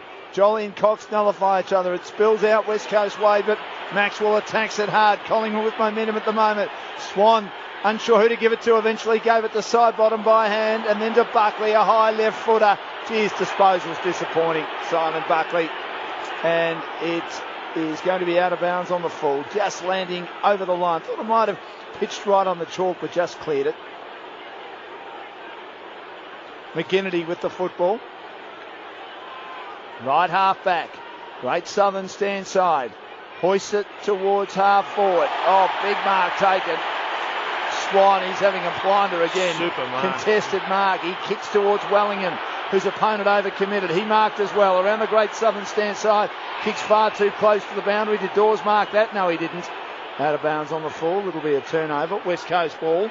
They remain on 7-6-48. The Pies are 8-6-54 on Grandstand AFL. And Scott Selwood down behind play. Does look like he's okay, though, as Waters kicks towards that Selwood direction on the southern wing. Up high was Darling, couldn't take the mark. Hill tried to tap it West Coast way. Now it's Pritis on the bottom of the pack. Ball spilling out. It could be a Collingwood ball. No, it goes out of play before the Magpies could run with a footy. It looked like there were a number of Collingwood jumpers out there that were going to bring the ball forward down that southern side. Throw in on the wing. Cox gets to the front. Lovely tap towards Pritis, went without it. Quick kick out of the congestion there by Wellingham towards the forward 50. Players charge in from all sorts of different directions, and Waters comes up with a mark. That was a terrific effort from Beau Waters. Tough as they come, Waters. He kicks West Coast towards the wing. Great Southern stand side. Rosa couldn't mark it. Jolly crumbing it at the front. Handballs to Swan. Gets the afterburners on. Another one of those look-away hand passes towards Wellingham. Good one inside. A hand pass to Buckley. Can he use it better this time? Kicks long to full forward. Not really. Bounces out of bounds at the city end. There'll be a boundary throw-in. No one really to kick to. Just kicked it as long as he could. Not as well as he could have, though. Still Collingwood by a goal. Doing all the attacking in this third term to the city end. Cox palms it down towards the front of the pack. Shuey leading in the race, but the boundary line too close. Yeah, look, very similar to the start of the game. Collingwood have dominated the first 5 or 6 minutes here, just like they did in the first quarter. 26 possessions to Swan. Boundary throw-in. Jolly taps it down. Here's Swan again. He breaks 1 or 2 tackles, running around in circles, and on the left, he kicks the full forward. And a fingertipper by that man, Cloak. He was just trying to get away from his opponent, Swan. Swung it around the body, and Cloak was in front, arching the back, and took an excellent mark. Looking for goal number 4 to extend the lead to 2 goals. Too strong for McKenzie on that occasion, but it was a markable second slip catch there, David. It was, fantastic. It was a great catch. Hands up, hands down sort of one. Just Chris, while he's having a shot, why don't clubs man Swan? Good question. Well, he's missed the easy one. It was a slight angle just outside the goal square. It's not surprising considering his track record. He should have kicked that. It's a disgrace. He extends the lead to 7 points. Missed it easily to the right-hand side. It was 15 metres away. Yeah. That is costly. Well, can the Eagles capitalise? Waters' kick was a little dangerous. Glass marked and played on as the Collingwood forwards came at him. So Waters then gets the next one back towards McKenzie, who marks under pressure. So they're doing it difficultly here, the West Coast Eagles, but they have worked it out okay. Now Brennan with a short pass to Gaff, running the members' boundary, kicking towards half forward. Lynch in front, O'Brien with a spoil. Going in hard there was Williams for the Magpies. Finally picks up the footy. Under pressure, kicks it back towards the wing. Glass gets a bad bounce. Fasolo will collect, and hand pass to Blair. Goes with the walk. Inboard hand pass to Elliott. Kicks deep to the pocket off the side of the boot. Doesn't matter. Cloak's marked it anyway. 25 out from goal on the boundary in the right forward pocket. He'd probably prefer it from here than he did from 15 metres out straight in front earlier. Almost too far out to run inboard and screw kick the ball, so it's going to have to be a straight kick at goal. Difficult angle. Deep in the forward pocket. Cloak does kick the goal. That's where he does kick them from. He's got 4 of them. And Collingwood really makes a statement in the first 10 minutes of this third term. They've kicked the only 3 goals and they lead by 13 points. 9-7-61. West Coast 7-6-48. I don't mean to undersell that goal because it was deep in the forward pocket, but he always felt he was going to kick it. Look, I think Travis Cloak in the last 2 shots at goal has clearly showed why coaches get paid a lot of money, because they have to put up with the frustration, David. That was an incredible goal from the boundary, 30 metres out. But doesn't think about it. And this is one of our... Earl Spalding was like that. He was a bit, wasn't he? That's why we shortened his run up from 28 metres like a fast bowler to 3 steps. Didn't have to think as much about how he was going to miss it, or didn't have to think as long about how he was going to miss it. One of the great workhorses at centre half forward. Natanui the tap it straight to Thomas. Handballs to Beams. Kicks inside 50. Oh, has that landed in his lap? The great man Cloak. I think it has. It has. Well, I'd like to see the accidental mark. Yeah, well, I'd like to see it again. Explain that, Dan. He caught it against his leg, didn't he? He dropped it at the top and snapped it up down near his leg. Well, he sort of backtracked into the pack, David, and hung the hand out near his leg, and you're right, it hung on. It dribbled down from his thigh to his knee, and he's got the ball compressed against it. I don't think his opponent could believe it. I think Glass has got to go on to McKenzie. He's going for goal number 5. He drives it home. He's having a big one, Travis Cloak. King. As far as the new contract's concerned, Collingwood 10-7-67. West Coast 7-6-48 on Grandstand AFL. Hardly been forward this quarter, the Eagles. Pies by 19 points. Now, Dan, midway through the second quarter, David Parkin said the McKenzie-Cloak matchup could cost the Eagles the game. Cloak has had 3 marks inside 50 in the last 5 minutes and kicked 2 goals, 1. He's become, well, he hadn't had that much of the ball. He had 4 possessions the first half, but his 3 goals mostly came early, didn't they? I think he was pretty average, but he's been absolutely dominant in the effect. Remember, the first one came down, 2 had to punch it away from him, which caused the goal at his feet to little number 11. To Blair. West Coast moves forward. Parko Kerr with the clearance. They've got it to centre half forward. There's a huge pack of players 40 metres out from West Coast goal. Comes out to Nat Nui. Hand pass to Marston. Well read by Ben Reid of the Magpies. Gets the hand pass to Williams. High kick towards half back. He wants Wellingham, and Wellingham marks it on his chest. Cuts inboard, then kicks long towards the wing. Mitch Brown 1-on-1 with Dawes. No free kick. Ball at ground level after no one could complete the mark. And now it's locked up. The umpire circles. He wants to let it keep playing. Kerr got the hand pass out. Oh, look at the Eagles run through here. Brennan takes the bounce. Then gets the hand pass out to Marston. Flat kick towards centre half forward. Off hands. Still a ball in dispute. Darling collects for the Eagles. Hand pass out wide towards Selwood. They're 50 out from West Coast goal. Out near the boundary in front of the southern stand. Players diving in from both teams. Ball won't come out. The umpire waits a long time before eventually calling for a bounce at right half forward for West Coast. 14 minutes gone, third term. It's Collingwood making their move, 67, leading West Coast 48. Tim Hodges.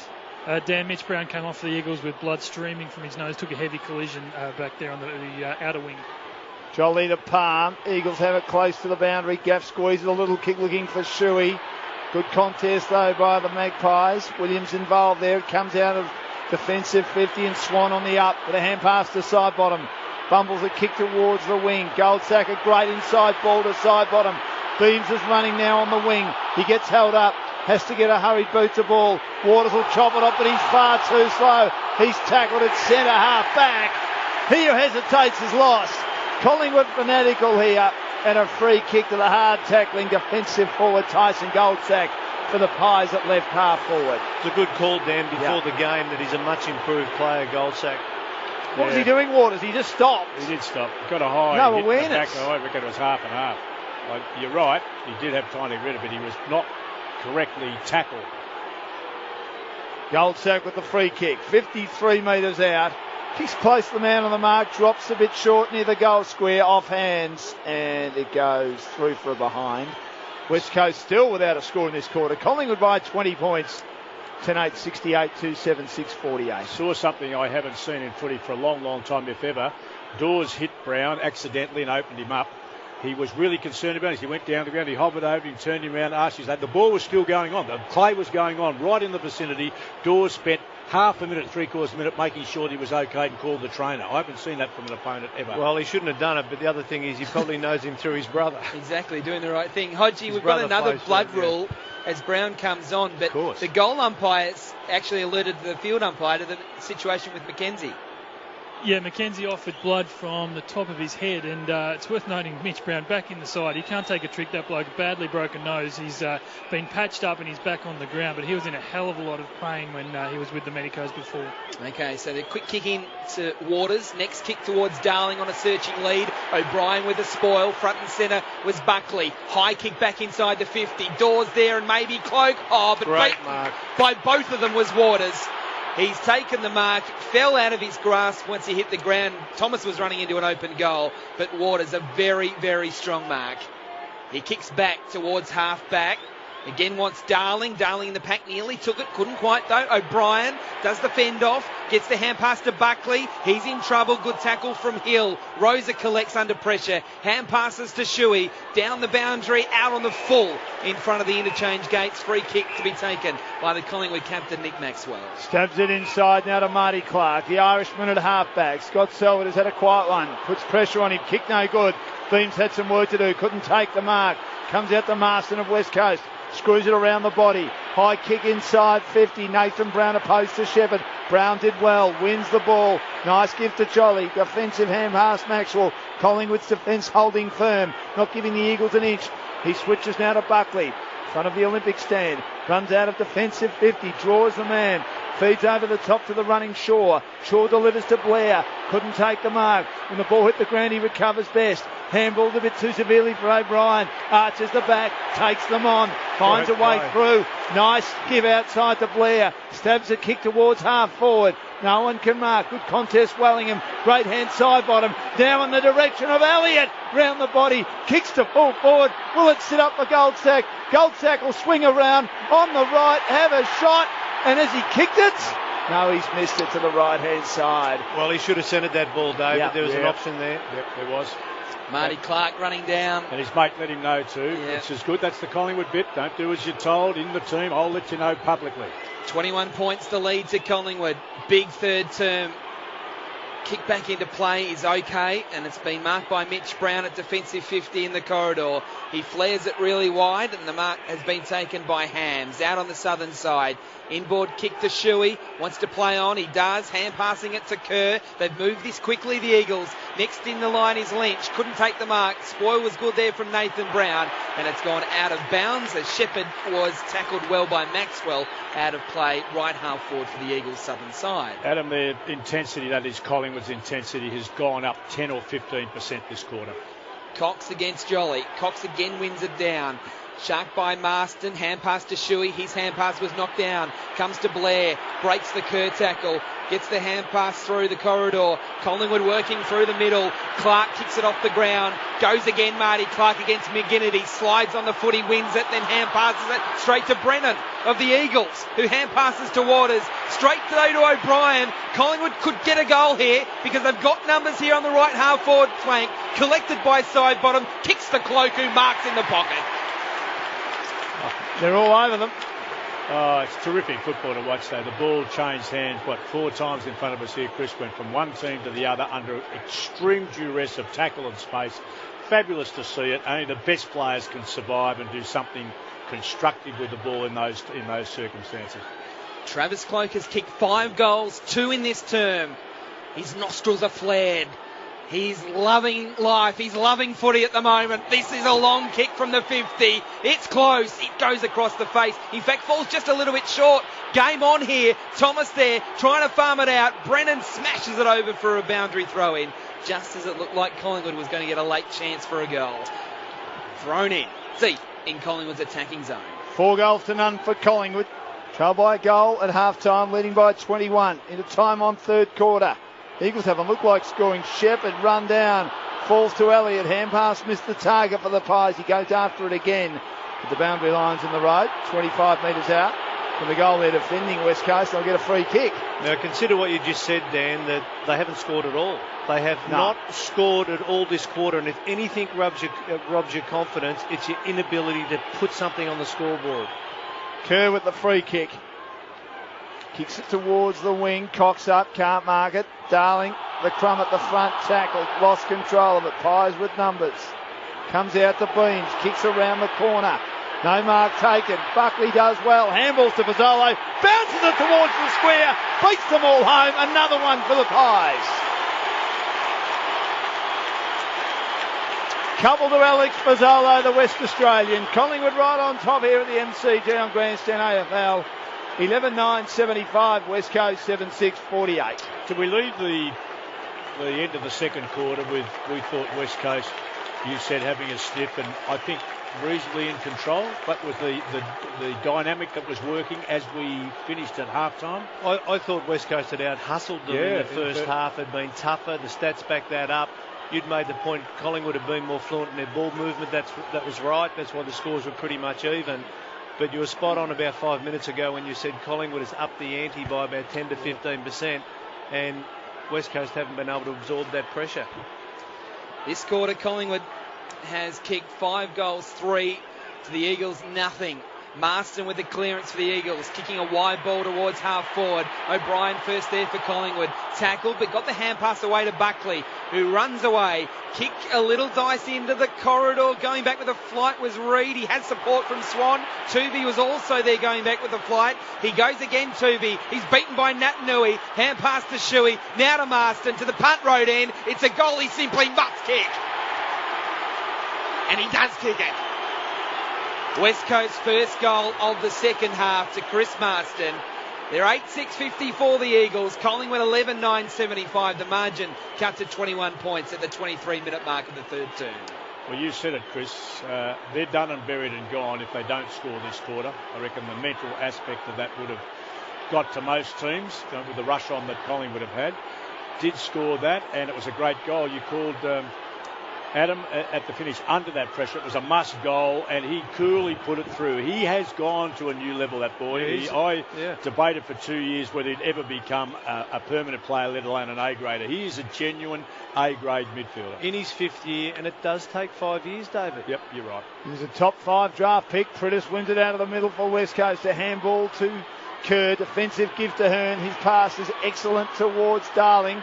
Feeds over the top to Scott Selwood, having a quiet one, and he finds Shepherd. He's on the Great Southern stand side.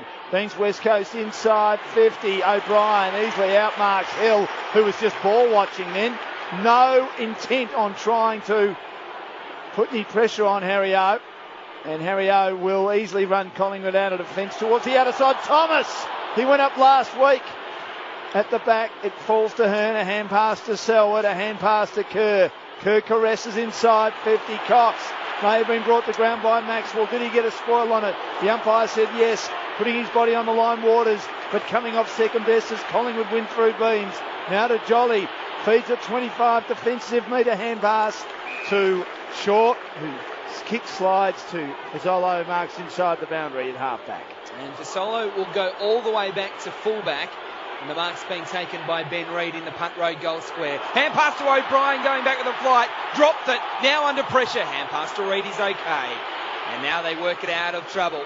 And they'll get to about defensive 50 with Swan. He'll go with a short pass over the top as Collingwood build down the southern side. The kick towards Cloak. He's out of position. Can't mark. Side bottom there in support at ground level. Beaten by Glass. Got the hand pass away to Hearn. Now to Prittis by hand. Now cruising past is Kerr. Southern wing. A little 10-metre pass to Lynch. And back to Kerr. Kerr takes a bounce. Kerr runs to 50. It'll take his best. He goes long. It is his best. It's a goal. 2 in 3 minutes to West Coast. They won't go away. 9-6-60. Collingwood 11-9-75 at the 25-minute mark of the third term. He's turned back the clock. Oh, he has, and he gave it to Cox. He had a look and he thought, no, the distance between me and the goal, even where the run is too far, I'll give it get. He gave it to the biggest, slowest bloke on the field. I thought, oh, he'd muck this up. And Cox just slipped it very quickly out of his hand into his pathway again. He tucked it under his arm as only Kerr can do. He was on his limit, and he gave it everything, and it just got over the line. I mean, they're 2 great goals at a time that this team needed a lift on the back of a couple of individual efforts, and they've got it and delivered it. I'm not sure they're back in it, but there's certainly a chance now, and they weren't 5 minutes ago. Runner-up in the Brownlow in 2005, showing some of that form of that wonderful performance. Cox tried to knock it down, but it's taken by Beams. Kicks towards half forward for Collingwood. Tracking at McKinney defensively. Didn't get control of it. Young Brennan did. He's tackled a long time.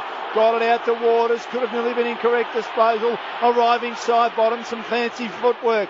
Close to the boundary. Runs around. Swings on the right for the miracle goal. Goes right across the face. Squeezes through for a behind. Right hand side at the city end. Margin 16 points. Collingwood of 11-10-76. West Coast to 9-6-60. And I think Daniel Kerr and Darren Glass, Dean Cox would have been in this situation plenty of times before, and will be leading the charge at three-quarter time to get the mindset right. They're a chance, Eagles. Turn to the southern side and Waters standing up again. He's been good in this term. You're right, Chris. The senior players are lifting them, aren't they? They've all really lifted in this last 10 minutes. Waters' kick is not a good one, although it lands to Prittis on the bounce, gets some sort of hand pass away. Swan there trying to bash it away from Marston. Kerr grabs it, goes by the underground, bouncing footy towards half forward. I can come off here. Hill got a really good bounce. He runs towards 70. Will it get to Darling? No, it won't. Low down Maxwell has been paid the mark. He read it well and dived and took catch, that's what it was, and gets the hand pass away to Wellingham. That looked a certain goal to the Eagles. It would have gone upstairs, I reckon, in cricket. Darling was all over him like a cheap suit. Why wasn't it 50? The umpire had already called a mark. Kick towards half forward, not out of the Eagles. Attacking 50 yet as far as Collingwood's concerned. Gaff shares it with hands. Kicks towards full forward. Hill can't mark it. Controls it at ground level, but Collingwood have the numbers. Then Darling lays another good tackle. Handball's out to Rosa. Has to knock it on. Chance for Lynch. Q-Stick gets his kick smothered. Slips out to Rosa. Can't control it in the pocket. Tackled again. Hurry boots the ball. Shaw's in the way for Collingwood. He'll grab it. He'll get it out of there with a spiral punt. But it'll come straight back. Waters march on the left. 60 metres out. Kicks long to the goal square. No mark taken by the Eagles. Collingwood with numbers. Kick almost half smothered from Reid. Falls to Selwood at half forward. Good tackling gaff. Back to Selwood. He'll swing around on the right. His kick hasn't quite got the carry. And it's knocked through for a behind. Well played, Heath Shaw. I'll tell you what, one more goal and it is game on. Oh, get this last 3 or 4 minutes of the game. If you want to see something that is just a sensational contest, that's as good as you'll get in footy. That last 2 or 3 minutes as the ball went from one player to another. Super. That wasn't a mark, David. Bounced before it got to Maxwell. It did. Lead 15 points. Shaw kicks to himself. Real finals energy about this contest. Shaw out towards halfback. Wanted Jolly. Oh, crumbing it really well was Dale Thomas. And he takes 2 bounces. A third as he reaches the middle. Now confronted. Hand passes over the top to Clark. It's an open forward line. But Clark's kick partially smothered by Prittis. Now an Eagles football. McGinnity at halfback. Getting the hand pass to Gaff. Flares it wide to Waters. Waters to the wing to Lynch. The Eagles have got the overlap. He can go to Rosa. No, Lynch decides not to. Now he's confronted himself. He does go to Rosa, but the moment had passed for the fast break. Rosa inboard. It's a little dodgy, the kick towards McGinnity. Dishing out the hand pass to Hearn. Hearn deep to the pocket, wanted Hill. 1-on-1 with Shaw. It goes out of play just as Shaw is about to run clear with the footy. Oh.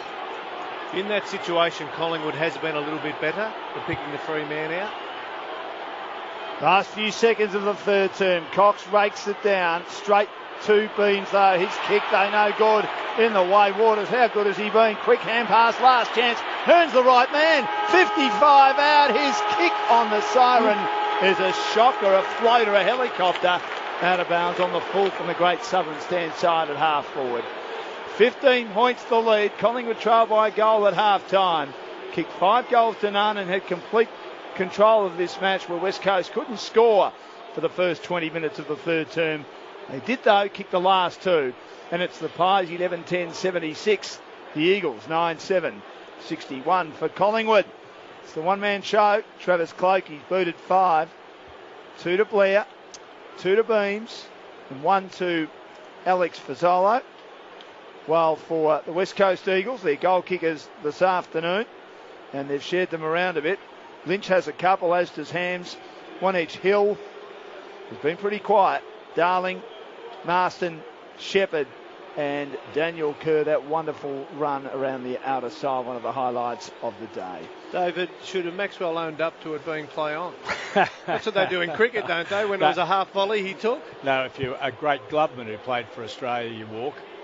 Or own up. Yes, is that right? Yeah, but most of it. I reckon I had a better view than the umpire had at the time. There's no doubt it would have gone upstairs for a review. And, I reckon my heart rate went to 132 and my hammies and quads are screaming. That last 5 minutes, as hard a work as I've done, as I rode every bump and every hand pass. You didn't get out of your chair, I was squeaking in the background. I got unbelievable. Seriously, that is why I still got I think a deep love of the game, but that's the time and the moments in footy over it. We must have got 4 or 5 minutes there of the edgiest stuff that football can probably present. And I tense up with it. You're feeling for the players, you're feeling for the coaches. My heart rate physically goes up, and I suddenly realise when the siren goes, my quaddies and hammies are on, fire. I'm stiff and tight from the degree of anxiety that goes with it. Just fantastic stuff. I mean, I just love footy when it's played with that kind of zest and spirit, and amongst it all, unbelievable decision-making, unbelievable skill level. Game's still alive. We'll come back to you in a second, Chris. Battle for top spot. Collingwood 11-10-76. West Coast 9-7-61. Look to rest players from here till the end of the year, and I don't think these two clubs have that luxury, particularly if you're looking to get a top 2 spot and get that home ground advantage. All right, as we bounce the ball to start the last quarter, who's winning it? Collingwood or West Coast, boys? West Coast. West Coast for Chris. I'm staying with Collingwood for Parko, and it's the Magpies who go forward through for Solo. Up towards centre half forward. Cloak crashes the pack. Ball spills out towards Elliott. Really not a great kick. Thomas with a big tackle, but the Eagles are under pressure, but they have possession right near the goal line. Kerr tries to kick it out of the congestion, looking for the boundary and finding it at defensive 50. Jolly wanting the free kick. That was deliberate. That should have been a free kick for Jolly for sure, because there was no West Coast player in cooey of the kick. I have to speak to Matt Stevic during the week. 50 out from Collingwood's goal, kicking to the punt road end in this final term. Jolly winning the tap down, comes out to Prittis. Hand pass towards Marston, meets the footy. Good tackle from Williams, collected by Swan for the Magpies. Confronted by Prittis. He's got some time. He even takes a bounce, running backwards. Now confronted by Marston and Prittis. Somehow got a hand pass to Williams. Rushes a kick to the 50. Thomas dives. Can't complete the mark. Rosa dives on the football. Ricochets out to Beams. Poor hand pass straight to Prittis. He's at half back. Inboard hand pass to Lynch. Linking up with Glass. Flicks a hand pass over the top to Shuey. Breaks the tackle of Beams. Hand passes to Natanui. His hand pass not good. Cut up by O'Brien. He's in the centre circles. He goes wide. He wants Cloak. Oh, Elliott! And Elliott's taken the mark, going into Cloak's space. But Travis Cloak knew what was happening. He guarded that space and he took the mark. Yeah, and on the back, sorry Chris, but on the back of a Natanui hand pass, Natanui actually went for the more difficult one. In the traffic between two, there was a bloke on his own, right lateral to him, 30 metres clear, he would have been away. So his hand pass, great hand pass to bloke, he's under pressure, poor selection. James? Yeah, look, just on that, West Coast do chain handball out of clearances, but not so much in general play with the Subiaco field the way it's shaped. Jamie Elliott, what a big moment in his young career. Just his fourth game, big stage, MCG, a chance to put the Magpies 21 points up from 45. I've given it the build-up. He's missed to the left. Only a minor score. Never in doubt. Collingwood 11-11, 77. West Coast 9-7-61. Can I just say that I was told by an old wise man, it wasn't you, David, there are some other wise men around, there's a 5-goal rule. So if you get 5 goals behind, it's like you throw everything at the game, 5 in front, drop your guard. And that's what happened midway through that third quarter. I'm wise but not old. You get it wrong. Oh, sorry. Did he coach you for a while, that wise old man, Chris? Great father. Great mentor. Yeah, he was a ripper. Barry Connolly back into play. Here's Kerr, does well at ground level to paddle it on by hand to Marston. He has a run around the Great Southern stand side. 3 bounces, I should say the members' side. Kicks in towards the pocket. No mark taken, but Darling makes a good contest. Allows Big Lynch through, but he gets taken over the line and a tackle. There'll be a boundary throw in, Tim. The substitute has been activated for the Eagles, guys. Mitch Brown is out. We spoke before about his horribly smashed up nose. He looks miserable. He's got the red vest on now. Tom Swift comes into this game. Gone for some run. Falls to Swan. Kicks towards the wing. Lazy kick. Swan off the back foot. Waters, who's been magnificent, backs into a pack again. He does not flinch. He takes an excellent mark and then he kicks defensively to Hearn. Beau Waters 11 marks, 22 disposals. Hearn into the middle, a little dicey, but Gaff takes the mark. Just defensive side of centre. West Coast kicking to the city end or the Ponsford stand end in this final term. They trail by 16 points at the 3-minute mark. Short kick over the top to Seld. Now, Waters has run down here. He's going to go one-on-one against Wellingham. In fact, Wellingham didn't even get to the contest. So Waters has taken the mark. 2 strong kicks out from goal at right half forward. He kicks to the pocket. Oh, yes, strong grab. Taken by Darling again. For someone so young, he's just got this incredible presence about him. Tuvey and O'Brien are debating who was it yours, was he mine or yours? He actually went scot-free in the finish, didn't he? With 2 blokes winging him out on the wings 5 metres away, looking at each other saying, I think he was yours. But they're both pointing at each other. Yeah. Look, what I did like about the Eagles, the movement in front of the ball was magnificent. They're up and about the Eagles. 25 out, right forward pocket. Darling's kick is very, very, very good. They've got the margin back to 10 points. Darling's got 2, but it's 3 in a row to the Eagles, either side of three-quarter time. Probably Chris as difficult a kick as Everett had to produce to get Sydney up. It was in a similar sort of position, angle, distance, put it away. That's a great pressured goal. The big moments in this quarter from here on in that will swing momentum, because these 2 teams are living off any form of confidence, and what we've seen for the whole game is that once momentum's up and about, it is hard to arrest, because these teams are so good at winning contested possessions continually. 23 goals for the season for Darling. Mentioned earlier, kicked a goal in every match. doing his job again. Cox and Jolly both nullify each other. They're actually watching each other. That's why they didn't get a hand on it. The ball lands just outside the circles for a secondary bounce. Or the smaller of the two circles, to be absolutely precise. Bounce again. Cox palms it down. Rode by Beams, another possession. Squeezes the left footer along the carpet towards the wing. Thomas and Waters, two terrific players, pushing and shoving in front of our commentary position. Then Waters lays a big tackle on Thomas. It sticks as it would from Bo Waters, the tough man from West Adelaide. Boundary throw-in on the wing. Cox and Jolly. Jolly is lost.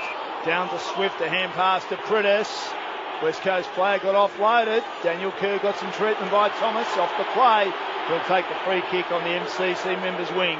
Eagles coming, they're down by 10 points. Kerr up towards half forward, wanted Shuey, but Blair was there and it's gone out of play.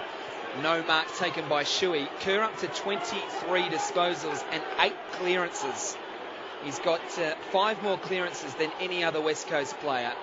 Thrown in, Cox grabs it out of the ruck and kicks it inside 50. Nat Nui at full forward, one-on-one with Reed. It clears both of those and it actually goes through for a minor score to the Eagles. 10-8-68, Collingwood 11-11-77 at the 7-minute mark of the final term. He does have that manoeuvre, Nat Nui, to work you under the ball and then slip back onto it. He doesn't want to do it too often, but it is one of the tricks in his bag. Yeah, you keep thinking they might be a bit tall down there, but he has got the athleticism, agility at ground level.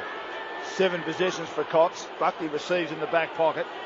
Clears defensive 50. Cox nearly took a one-hander when the ball hit the ground. He roved it beautifully to Pritis. Sweeping ball to Waters. Oh, he's run down by Elliott. Didn't see him. Umpire claiming he got a 1 metre kick in. Not sure about that. Kept it alive on the paddle to Swift. Pushed in the side. Got it to Cox. Handballs now in the direction of Shepherd. Kicks to the top of the goal square. And that's... He's taken the mark, second in line. They kept that alive, West Coast, but Collingwood supporters bleeding. They felt that Waters was run down and didn't get boot to ball on the MCC member side. I think he might have got a 1 metre kick. No, your call was absolutely accurate. Natanui from the goal square. He has kicked the goal. West Coast, 4 in a row. They're within 3 points, right back in it. 11-8-74. Collingwood 11-11-77. 8 minutes played on grandstand. AFL, what a contest. I was surprised, Chris, to see Nat Nui coming off now. I know the run and they've gone from a tall to a small. That might upset them, but I don't think. I reckon it helps Collingwood, not Henderson, because it's a lack of height down there that has caused some havoc. But he might need a rest. I would have thought not, and I thought their structure for this moment was right. Let's hope Hill comes on and does something. But I think they're sticking to the plan. I think Jolly's gone. I think he's out on his feet. He's rucked the whole game. He has. And Cox and Nat Nui are going to keep going at him. So he's coming off a rest before he goes and does the big stuff. I would think so. At the 21-minute mark of the third term, Collingwood led by 27 points. That lead now just 3, and it might be less than that as Swift kicks it inside 50 for the Eagles. Darling grabs it on the bounce. Tuvey may have been into his back. Umpire said play on. Players dive in on the contest. 30 metres out from West Coast goal. Will have a bounce. Well, I saw it the other way. Adam, I reckon he was tackled and didn't dispose of the ball properly. I think that's maybe more upset about not getting the free the other way. Jolly versus Cox. Neither really won it down decisively, but it's an Eagles footy. The hand pass comes out towards Marston. He's 40 out. He can't break the tackle from Elliott. Huge tackle from the Collingwood number 1 draft pick from last year. Now a high kick from Nathan Brown. It goes outside the 50. No, it doesn't. It drops short, and Shaw's paid the mark. It went about 8 metres wide and about 30 metres high. It's paid anyway. Distance, did it? He kicks backwards to the goal square and Swan for possession number 33. Now, I said Swan would get 40, but he has got them in the back 25 quite often there, David. We don't like that. I'd prefer if he was in the opposition to be getting them back there. Slides it wide to Brown. Back pocket, Great Southern stance side. Too close to the line, looking for Wellingham. I reckon they've got to snip though, Chris. I think you're right. You can smell what I couldn't. Better nose for it than I have. Well, we're not sure yet. Last 4 goals, West Coast. Cox 2 hands it down as the ball was dropping short. Working hard, Maxwell, side bottom a hand pass. Beams kicks down the line again, off hands. Hearn is there. Goldsack with him, boundary throw-in. It's been an enthralling contest. Now, Dan, there'll be 3 or 4 moments in this quarter that make the difference. So see if we can pick them. Okay, from the throw-in, comes to the back of the pack. Swan swooped on the footy, couldn't control it. Rosa did for the Eagles. Hand passes to Pritis, up towards half forward. Terrific defensive mark by Maxwell. No one stood on the mark, so he runs on and takes a bounce. Kicks forward to the wing towards Cloak. McKenzie with the spoil. Pritis almost collected front of the pack. Couldn't do so. Doesn't matter. It's an Eagles ball anyway. Shuffles out to Rosa. Hand pass over the top. The Eagles are really running well now. Shepherd's long kick towards full forward to the back of the pack. Josh Hill has somehow managed to take the mark. He wasn't really even in the contest. Well, David picked it. No, I did not. I was the other way saying this is a silly decision. Look, Hill looked he's looked sharp, but just hasn't been able to get into the game, and that's footy, isn't it? He comes on at a critical time and is fresher than everyone and gets in behind the marking contest and marks it. 15 metres out. He has got an angle. He leans back on it, but he's got it. He has kicked the goal and he's put West Coast in front. 5 in a row to West Coast. Well, 12-8-80, Collingwood 11-11-77 at the 11-minute mark of the final term.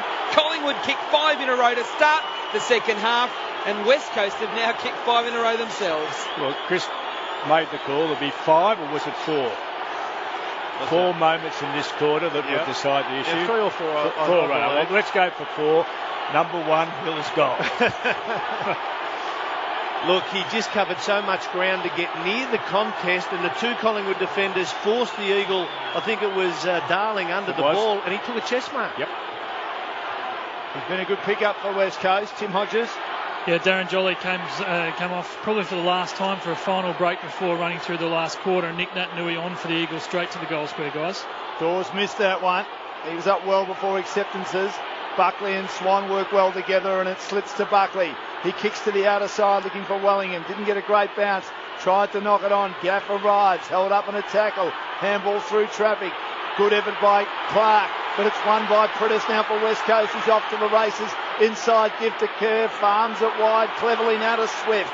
Swift kicks West Coast. Inside 50 again. Natanui. Big fly by little Marley Williams. Did well. Rode though by Hams. Hams on the left. Hard on the boundary. He was tucked away. And he misses to the left-hand side. An attempted flying shot. He still has a couple of goals, but his team's lead. They're doing all the attacking like Collingwood in the third. They're up by 4 points. O'Brien to Dawes, who gets there on the bounce. He's in the back pocket. Has to hand pass defensively to Swan. Confronted by Selwood. Caught on his left. His kick is not good. It's to a contest. Hearn comes in for the Eagles. His kick was partially smothered. Picked up by Buckley. Hand pass to Beams of the Magpies. Now Nathan Brown to Dawes. Collingwood under all sorts of pressure. They've coughed it up. Deep in the pocket, Darling. Centering ball. Huge moment in this match. Lynch couldn't take the mark. Crumbs to Dale Thomas. Hand pass missed. Blair goes again. Ducked into a tackle. Umpire says play on. Ricochets to the middle. Now a West Coast ball. Gaff back inside the 50. Hill. He's there. Couldn't take the mark. Front and centre was O'Brien. Went without it.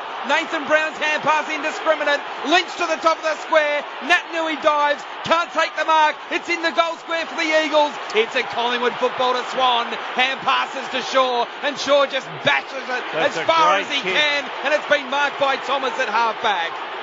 Collingwood still trail by 4 points. He kicks it wide to little Elliott, who lunges forward and takes the mark. Been a terrific pickup. Elliott on the wing, on the outer side. Pies looking for a way home. Pokes a kick to half forward. Great play by Glass. Came across the path of Cloak.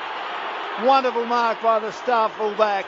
And he delivers West Coast to Hearn inside defensive 50 at the punt road end. Kicks down the corridor. Kick over kicks Pritis, but Natanui's there for backup. Sweeps the hand pass wide to Darling. Darling on the right. Great kick. Hell out in front of O'Brien. Marks on his chest right half forward. Scintillating football by the Eagles at the MCG. Gee, Rodney Eade wouldn't like this, Dan. I don't think Hill was one of his favourites at the Western Bulldogs, and he's now in the Collingwood coaching box, and here's Hill in an Eagles jumper. Well, he was gone when they got rid of him. The brother of? He certainly has talent, Josh Hill, there's no doubt. Just needs to find a role. He's found it at West Coast. He slews that kick towards the top of the goal square, and there'll be a Collingwood mark to Nathan Brown just outside that defensive goal square. He stabs in short to Swan again, with the Pies still behind though. He gets the hand pass away. Now the long kick towards Jolly is in front. He takes the mark against Brennan. Still at left half back for the Magpies. Coming down the members' side. Jolly's kick is okay, and up and taking the mark is Elliott. He's had some important passages of play here, Elliott. He kicks towards Cloak, who marks just outside the 50 at left half forward. He looks up. Williams at full forward. Blair offers a short lead. Both of those ignored. Surely he can't make the distance from here. No, he can't. It really is a poor kick. Waters will mark on the goal line, and they'll clear the West Coast Eagles. Waters hand pass to Gaff, who loves to run and run and run. The boy from Carey Grammar. His kick is a ripper. Marking it after presenting well around that great southern stand side his hands. Stabs it in short to Shepherd. Another emerging youngster just outside defensive 50. It's so important to maintain possession for the Eagles in their back half and force Collingwood to defend so they can't set up for the counter-attack. On the switch to Kerr, was confronted, got a hand pass to Waters, who's been brilliant. His foot pass is good to Selwood. Back to Waters, who kept running. Pokes a kick to Marston. Can't hang on to the mark. Had it taken away by Young, the sub. Handballs to Blair, who lost it. Had a chance to pick it up and does. Now he kicks Collingwood inside 50. Kerr backing back, can't take the mark. When the ball hit the ground, he takes it. Cloak takes him as well in a tackle. 20 out from Collingwood's goal at the punt road end. They want a free kick, Collingwood. They won't get one. There'll be a bounce. The lead is 4 points for West Coast. Gutsy call. I thought the Collingwood supporters might have conned the umpire into that one. 17 minutes into the final term. The Eagles just in front. Nat Nui, third man up, wins the tap. A big, big moment here because it's a free kick. And the free kick is a Collingwood free kick to Dane Beams, who was pushed in the back. There were a sea of players, Collingwood players and West Coast players. But Beams has been awarded the free kick 20 metres out from goal in the left forward pocket. One of the best players on the field and is a fantastic kick for goal as a rule. Yep. He's had 33 disposals. He's kicked 2 goals. He's had a breakout season. And here is a chance to put Collingwood back in front. The kick. Beautiful. The goal! Collingwood by 2 points. At the 18-minute mark of the final quarter, it is Collingwood 12-11-83, West Coast 12-9-81. You might have noticed that Young's name was mentioned.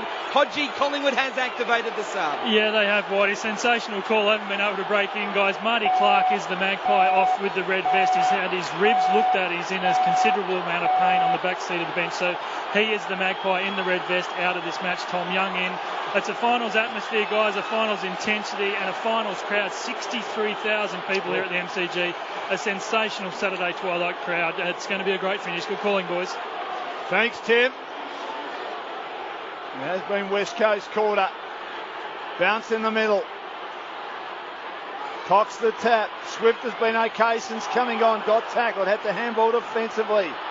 Scott Selwood runs onto it. On the up to Cox. Cox will kick his team to centre half forward. Gets away from Hill. Big Lynch labouring. Williams, courage coming the other way. Grabs for Collingwood. Then avoids the tackle. Gets on his bike. Has a bounce. Kicks to the wing. Rose are there. Can't mark it one-handed. Good contest at ground level. Goldsack went in. Held up in front of the MCC members. There'll be a bounce. Just slightly attacking side for West Coast, who are heading to the city in this quarter. They've kicked 3 goals to 1. So the bounce, just forward of the wing for the Eagles. Cox again wins it down. Kerr grabs it. Hand pass out to Shuey. That was a good hand pass from Kerr. Shuey's kick towards half forward. A bouncing footy. Tuvey jumps on top of the pack. He wants the free kick. The umpire's going to give it here. Free kick holding the football. Going against Quentin Lynch, who was a little unlucky. But Tuvey to take it. Guys, thoughts? Unlucky? He did make an absolute dive over the top of it. No, okay. I would have paid the same. I'm not keen on that idea, but he was right. So Tuvey in the left back pocket actually takes a bounce and transfers play to the southern side. And now it's Buckley in the right back pocket. Kicks long to the southern wing. He wants side bottom one-on-one there with also Shepherd. But Elliott's marked it for the Magpies, floating in from the side of the pack. Hand passes to side bottom. 3 bounces side bottom to the 50. Kicks to the top of the square. Where's Cloak? No, he's not there. Diving in late with Shaw off hands. It's gone through for a rush behind. Collingwood's lead is 3 points as we tick into time on in the last quarter. I'll tell you what, Elliott ran 50 metres to get to the other side of the ground, and Waters didn't go with him, David. No. He should have went with him initially. He didn't. He coasted, and it cost him. And I'm sorry that Shaw actually went there. I reckon he could have stayed for the crumb. The big bloke was in for the mark, and he decided not to. Oh, Hearn's kick held up for a while, just marking Cox in front of Blair. Quick give to Kerr. Kerr kicks to Lynch. He takes the one hand of the cue stick in his 200th. Marking just behind the wing. Kerr kept running. Takes a floating hand pass wide. Kicks towards half forward. MCC member side. O'Brien can't take the mark. Ball followed him. Came back to him. Off he goes, Harry O. Delivers into the middle. Important kick. Gee, Elliott's been enormous this quarter. Slides a kick into the circles. They go for the switch. And Sidebottom accepts the mark. He's had 23 possessions. Kicks his team towards half forward. Wellingham a couple of Leighton does it. Yeah, that's a great mark. Yeah, it is a great mark. Eventually too good for young Brennan. Right half forward. Kicks inside 50. Swan keeps running. Marks close to the boundary. Fairly acute angle 40 out towards the punt road end. How many has he had, Dan? This is 38. Chris. Had him down for 40. You did have him down for 40. And it's the courage to run. It's the courage that Waters didn't use, and he is a courageous player compared with Wellingham then. And Swan senses the game. He's now getting into ahead of the ball now. Yes, to create rather the picking scoring up behind. opportunities. Yeah, that's a very good point. What a player he is. Dane Swan hard on the boundary. Looking to put it beyond doubt. Misses. Isn't it amazing? Hearn's kick to Cox was outstanding in the last kicking, but no one counts that on the stat sheet. No. Kicking in from fullback is quite difficult. Oh, with the press. it's the job that none of us would like. 4 point lead Collingwood, 12-13-85. West Coast 12-9-81. I reckon there's still a couple of twists left in this magnificent tale. This guy is a great kick in from fullback. We're at the 22-minute mark of the final term. Hearn's kick was really precise. And now they flare it out wide to Rosa, who marks, and now to Cox. They've worked it to the wing. Members side. Cox inboard hand pass to Rosa. As it works towards Shuey with a hand pass to Kerr to Cox. Back to Shuey. Now forward to the members wing. The kick towards Pritis is all alone at the 50. He takes it on the bounce. He kicks the full forward. Marston is the man. He gets it off the ricochet. He hand passes it to Brennan, and Brennan's missed it from the top of the goal square under pressure. Minor score, back to 3 points. Collingwood's in front. Maxwell's had a fresh air on the spoil. Back into play. Williams takes the mark. Almost got away from him. He's been very accomplished in defence, Marley Williams. Awkward looking kick, but it comes off to Fasolo. Still behind the wing. Left wing position. One of the MCC members in short. The big Jolly had to will himself to lunge forward and mark that. Great effort. Looked like he just wanted to pick up the bed there, Chris. Plonk it there and go to sleep after taking that mark. Looked like a grade 3 hamstring the way it had been down. He kicks high towards half forward. Collingwood by 3 points. Cloak arrives, can't mark it. Waiting down, great roving Blair. Has a bounce. 45 out. Can he put it beyond that? No, he can't. He misses everything. Chelsea Robbie right on the ball. Puts the arm out and says, Eagles ball, no score. Collingwood 12-13-85. West Coast 12-10-82. Grandstand AFL 24 gone, final quarter. The kick back into play has been marked by Rosa, who's all alone at right half back at defensive 50. Again, the Eagles come the members' side. Rosa wanting Cox, who reaches and marks in front of the interchange gates. Waters is running forward, and Waters marks opposed to Fasolo. Wheels onto his left. He'll spear it towards either Hams or Marston. Marston on the bounce. Hand pass was too slick for Marston. Collected by Tuvey. Hand passes to Shaw. Shaw towards Fasolo, who's up in the pack. And Elliott! Elliott again over the top takes the mark for the Magpies. He is announcing himself as a Collingwood footballer tonight. He kicks towards Dawes one-on-one with Cox. Neither could mark. To the spill at Swift. Shovels out some sort of hand pass to Rosa. Defensive hand pass to McKenzie. And McKenzie has kicked it very close to the line. Fasolo has marked it. Can I count Elliott as coming on the field as a moment? Yes, you can. I've already written it down. He's been sensational. Inside 2 minutes, Thomas Leach can't mark it at ground level. It's Crum by Swift. Handballs to Hearn. Now to Shepherd and to Gaff. Nice inside hand pass to Selwood. Back to Gaff. Now they've got the switch and a player on his own on the outer side. Young Brennan, who just missed before, has a bounce. Monkey's little boy kicks inside 50. Darling up, can't mark it. Reed knocks away late. Natanui pounces. He had a fumble in the pocket, got tackled. Hand pass comes out close to the boundary. Brennan's there again for West Coast. Still trailed by 3 points. Close to the boundary. Great Southern stand side. He gets locked in. Umpire will bounce. He took a long time to bounce it. It was a bit ugly in the end. Should have bounced it a couple of seconds beforehand. It was going nowhere in a hurry. Right on a minute remaining. Collingwood by 3 points. They're 85. West Coast 82. The bounce at the 50 for the Eagles out on the southern side. Blair there for the Magpies gets the hand pass. Dawes off the ground. Cut off by Prittis. High kick inside the 50. One for the high flyers. Darling in the pack couldn't mark. Off hands it ricochets deep to the pocket. Hill's there. Hand passes over his head towards a score, maybe even. No, it's out of play. It's out of play. There will be thrown in very close to the behind line. Bring it home. Bring it home. 38 seconds. Game on the line. Last chance for West Coast. Deep into attack. Tap down. Prittis held up in a tackle.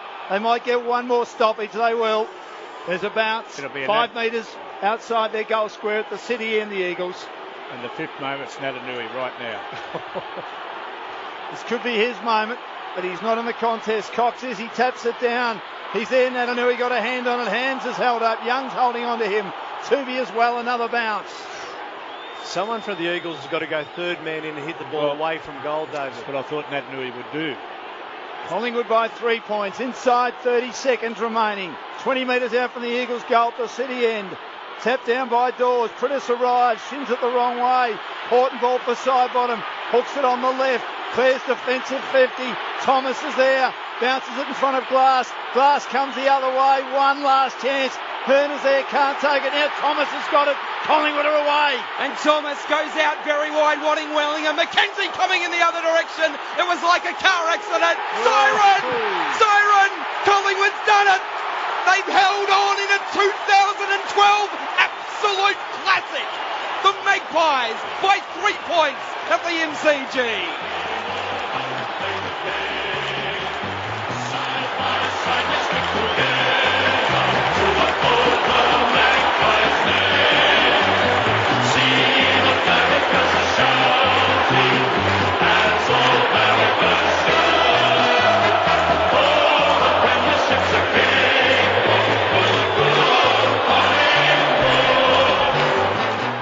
Football at its best at the MCG between arguably the two best teams of 2012, even though we're only in round 13.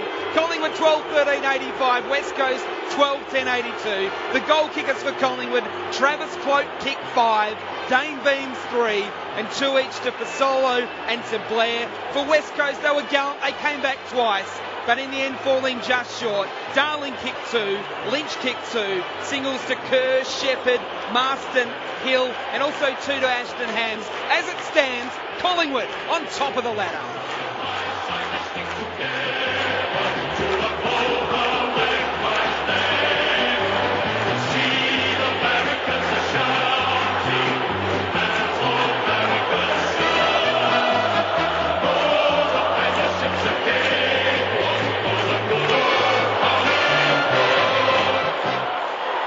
What a game. What an atmosphere. And Collingwood prevail. And the Eagles lose another one at the MCG. 9 of their past 10 now.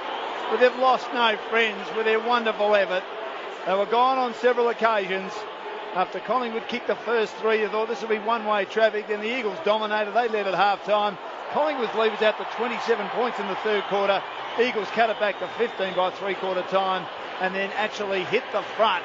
It took some Collingwood heroics in the last quarter to get over the line by 3 points. So Chris and David, at the 18-minute mark, Dane Beams put Collingwood in front, and for the next 10 minutes there was not a goal kicked, but wasn't it unbelievable football?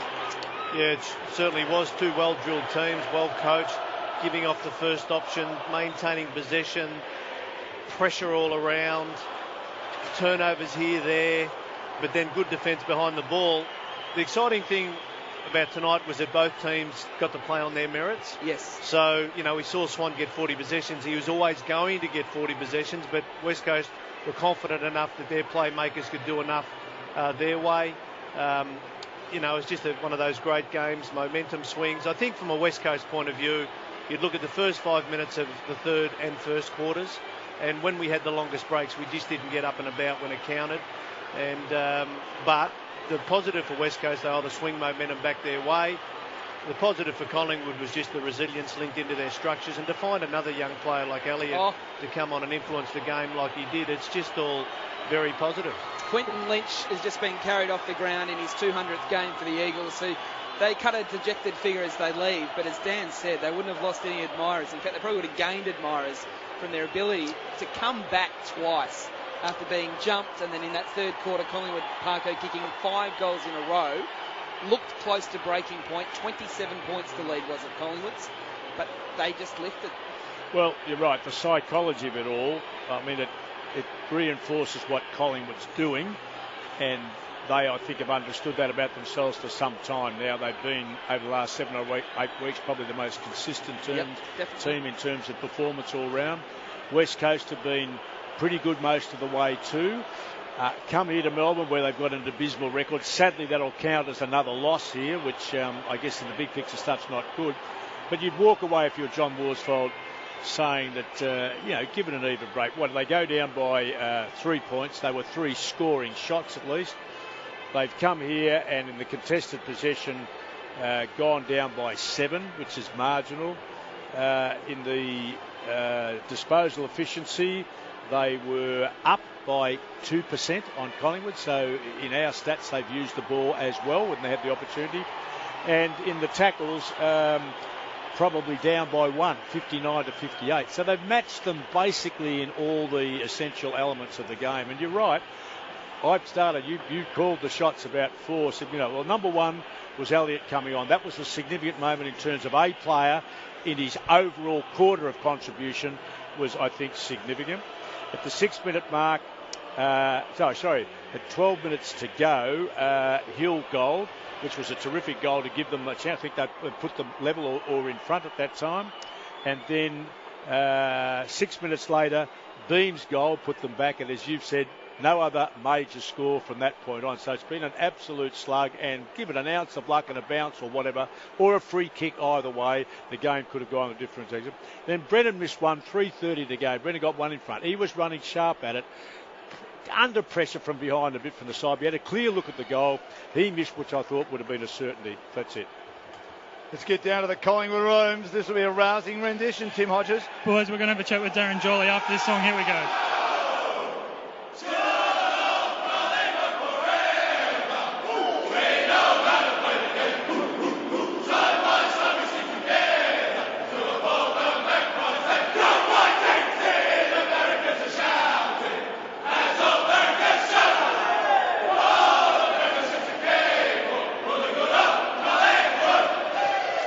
That was some rendition of good old Collingwood, boys. I'll bring you a Herculean performance from Darren Jolly very shortly, guys. It won't be too far away.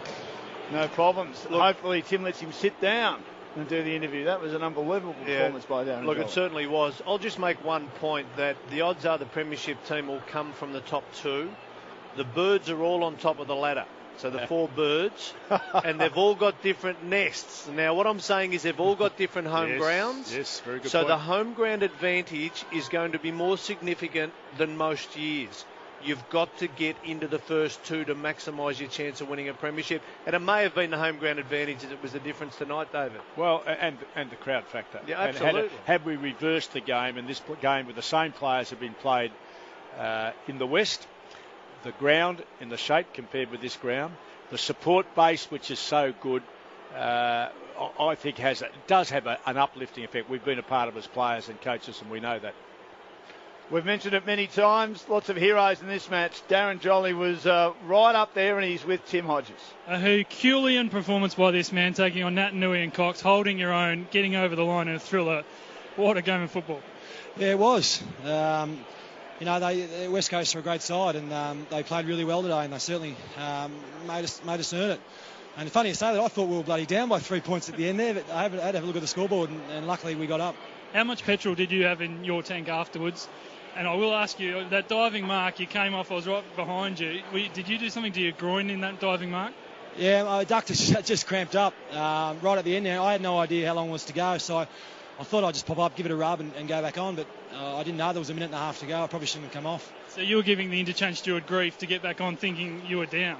Yeah, no, I did. I was, yeah. I thought, get me back on. We're going to Dawsey did well, but it's 10 times having him in there against Cox and Naitanui, so no, we'll get over the line, mate. It was lovely.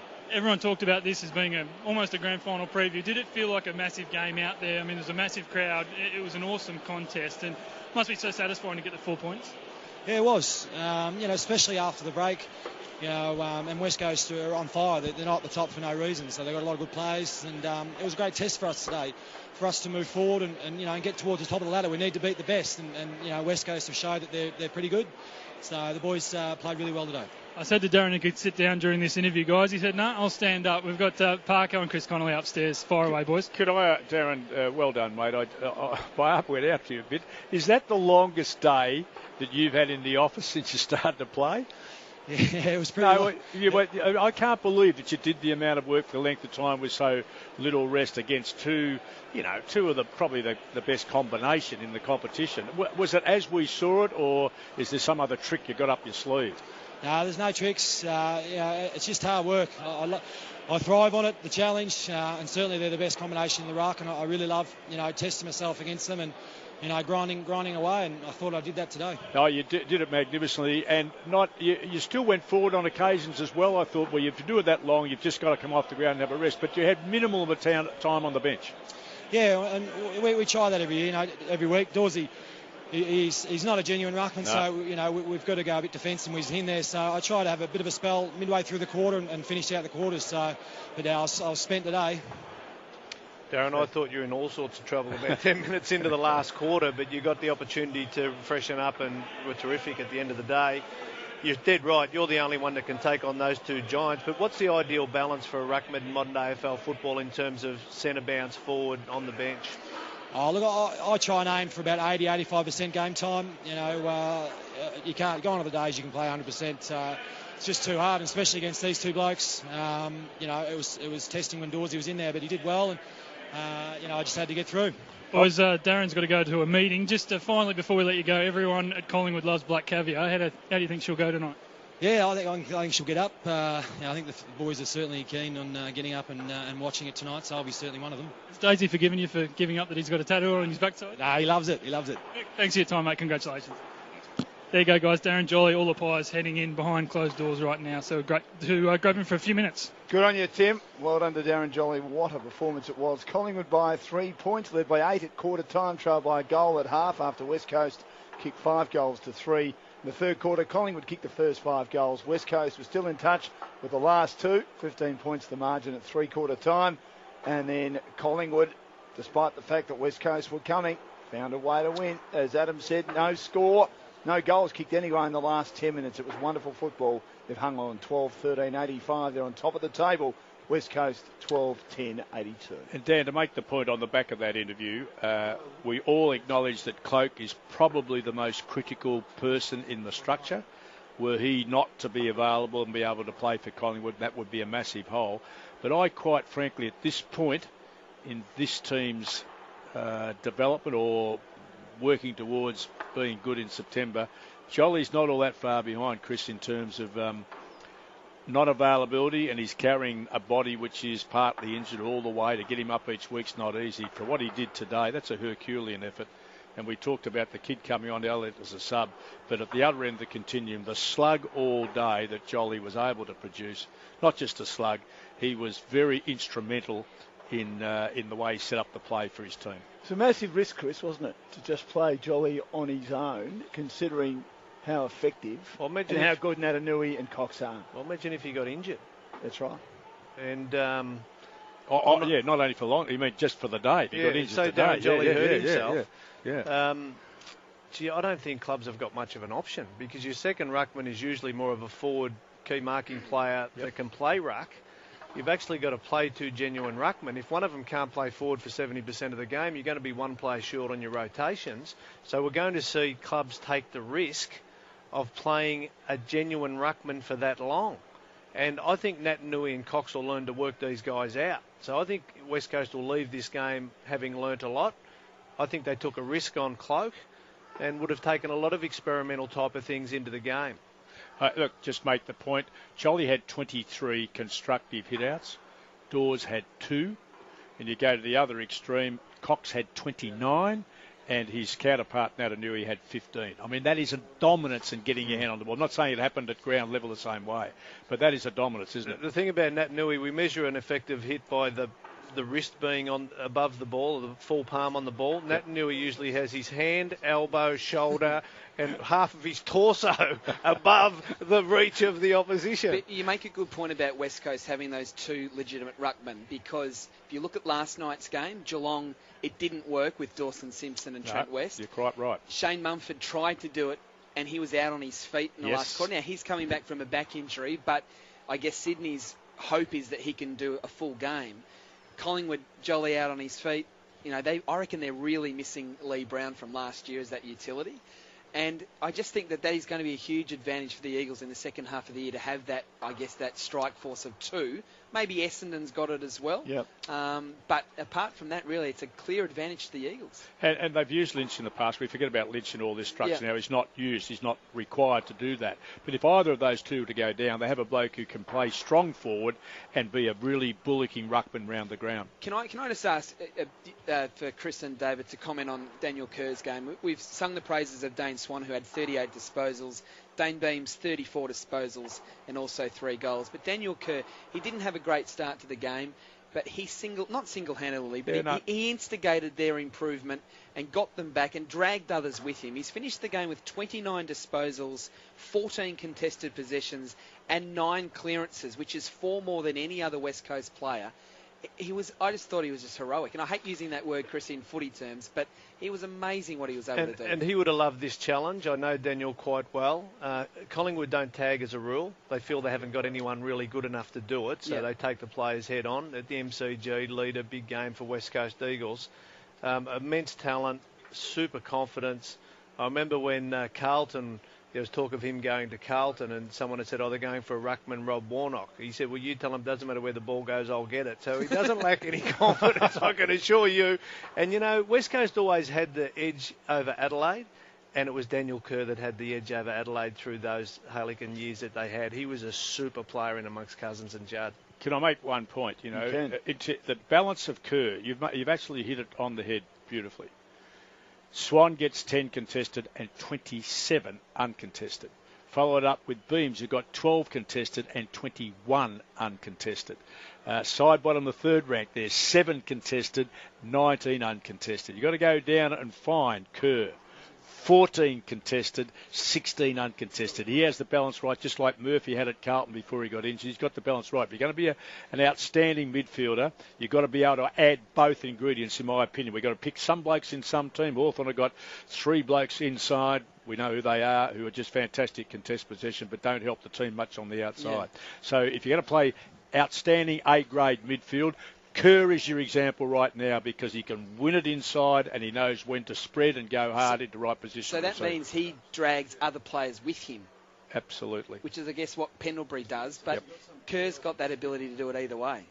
And just to add to that, Prittis the same way. Prittis had 13 and 14 uncontested.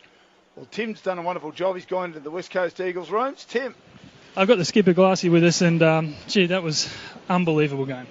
Yeah, no, it was a good game of footy. So, certainly it was a game of kind of ebbs and flows. They got on top for a while, and we worked our way back into it, and didn't end up much between the two teams. You just came out of the meeting. Was it brutal in there, or was it sort of pats on the back to say that was an unbelievable contest? No, there was no.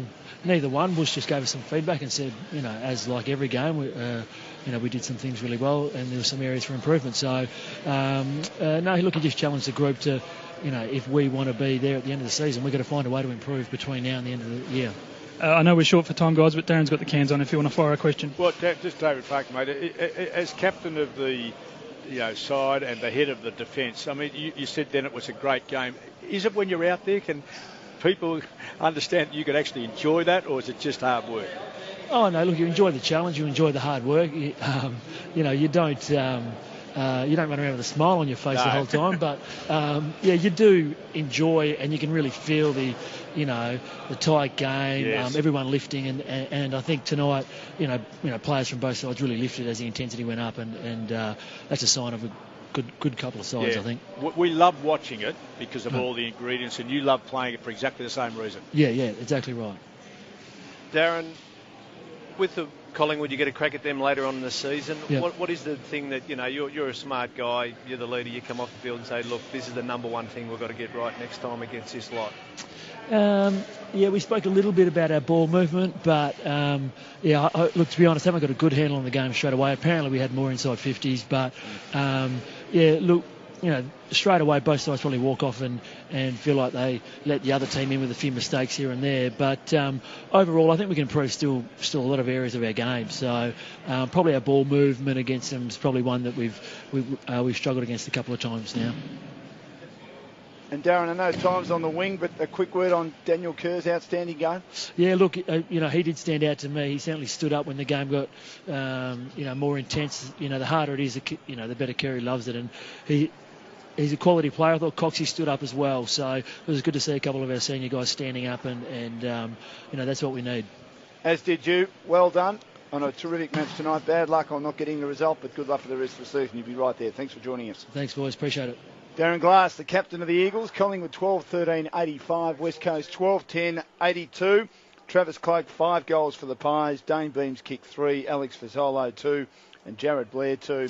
For the West Coast Eagles, Josh Hill booted a couple, as did Ashton Hams. There have been unlikely replacements, you would have thought, for Lacroix and Akoski, but done great jobs. Quentin Lynch in his 200th, very prominent early, also kicked 2 goals. Heading off to Subiaco, gentlemen, we've got to get some votes for the ABC Footballer of the Year. It's Essendon and the Fremantle Dockers after Brisbane thrashed the Bulldogs and Collingwood just beat West Coast. And you don't know how happy the Fremantle supporters are right now. So if they can get the double and get over Essendon, I'll tell you, get down to Fremantle, the drinks will be on everyone down there. Now, 1 vote to Travis Cloak. 5 goals is 5 goals. Yep. 2 votes to Daniel Kerr. But I give the 3 votes to Daniel Beams because he kicked 3, but I thought he was instrumental in a few inside 50 kicks too. I think his disposal has always been outstanding. Now he's getting more of the ball, particularly around clearances. He's becoming a very, very important player for the Collingwood Football Club. He's averaging 30 possessions a game, Beams. He's been wonderful over the last few weeks. And he remains unsigned. A few people queuing up for his services. I think he'll be signed. And an extra $100,000 for every game he plays at the moment. Well, the big challenge for Collingwood is to keep everyone under the salary cap. Exactly. Well, they're trying. What a match it was. Crowd of 62,957. Collingwood 12-13-85. West Coast 12-10-82.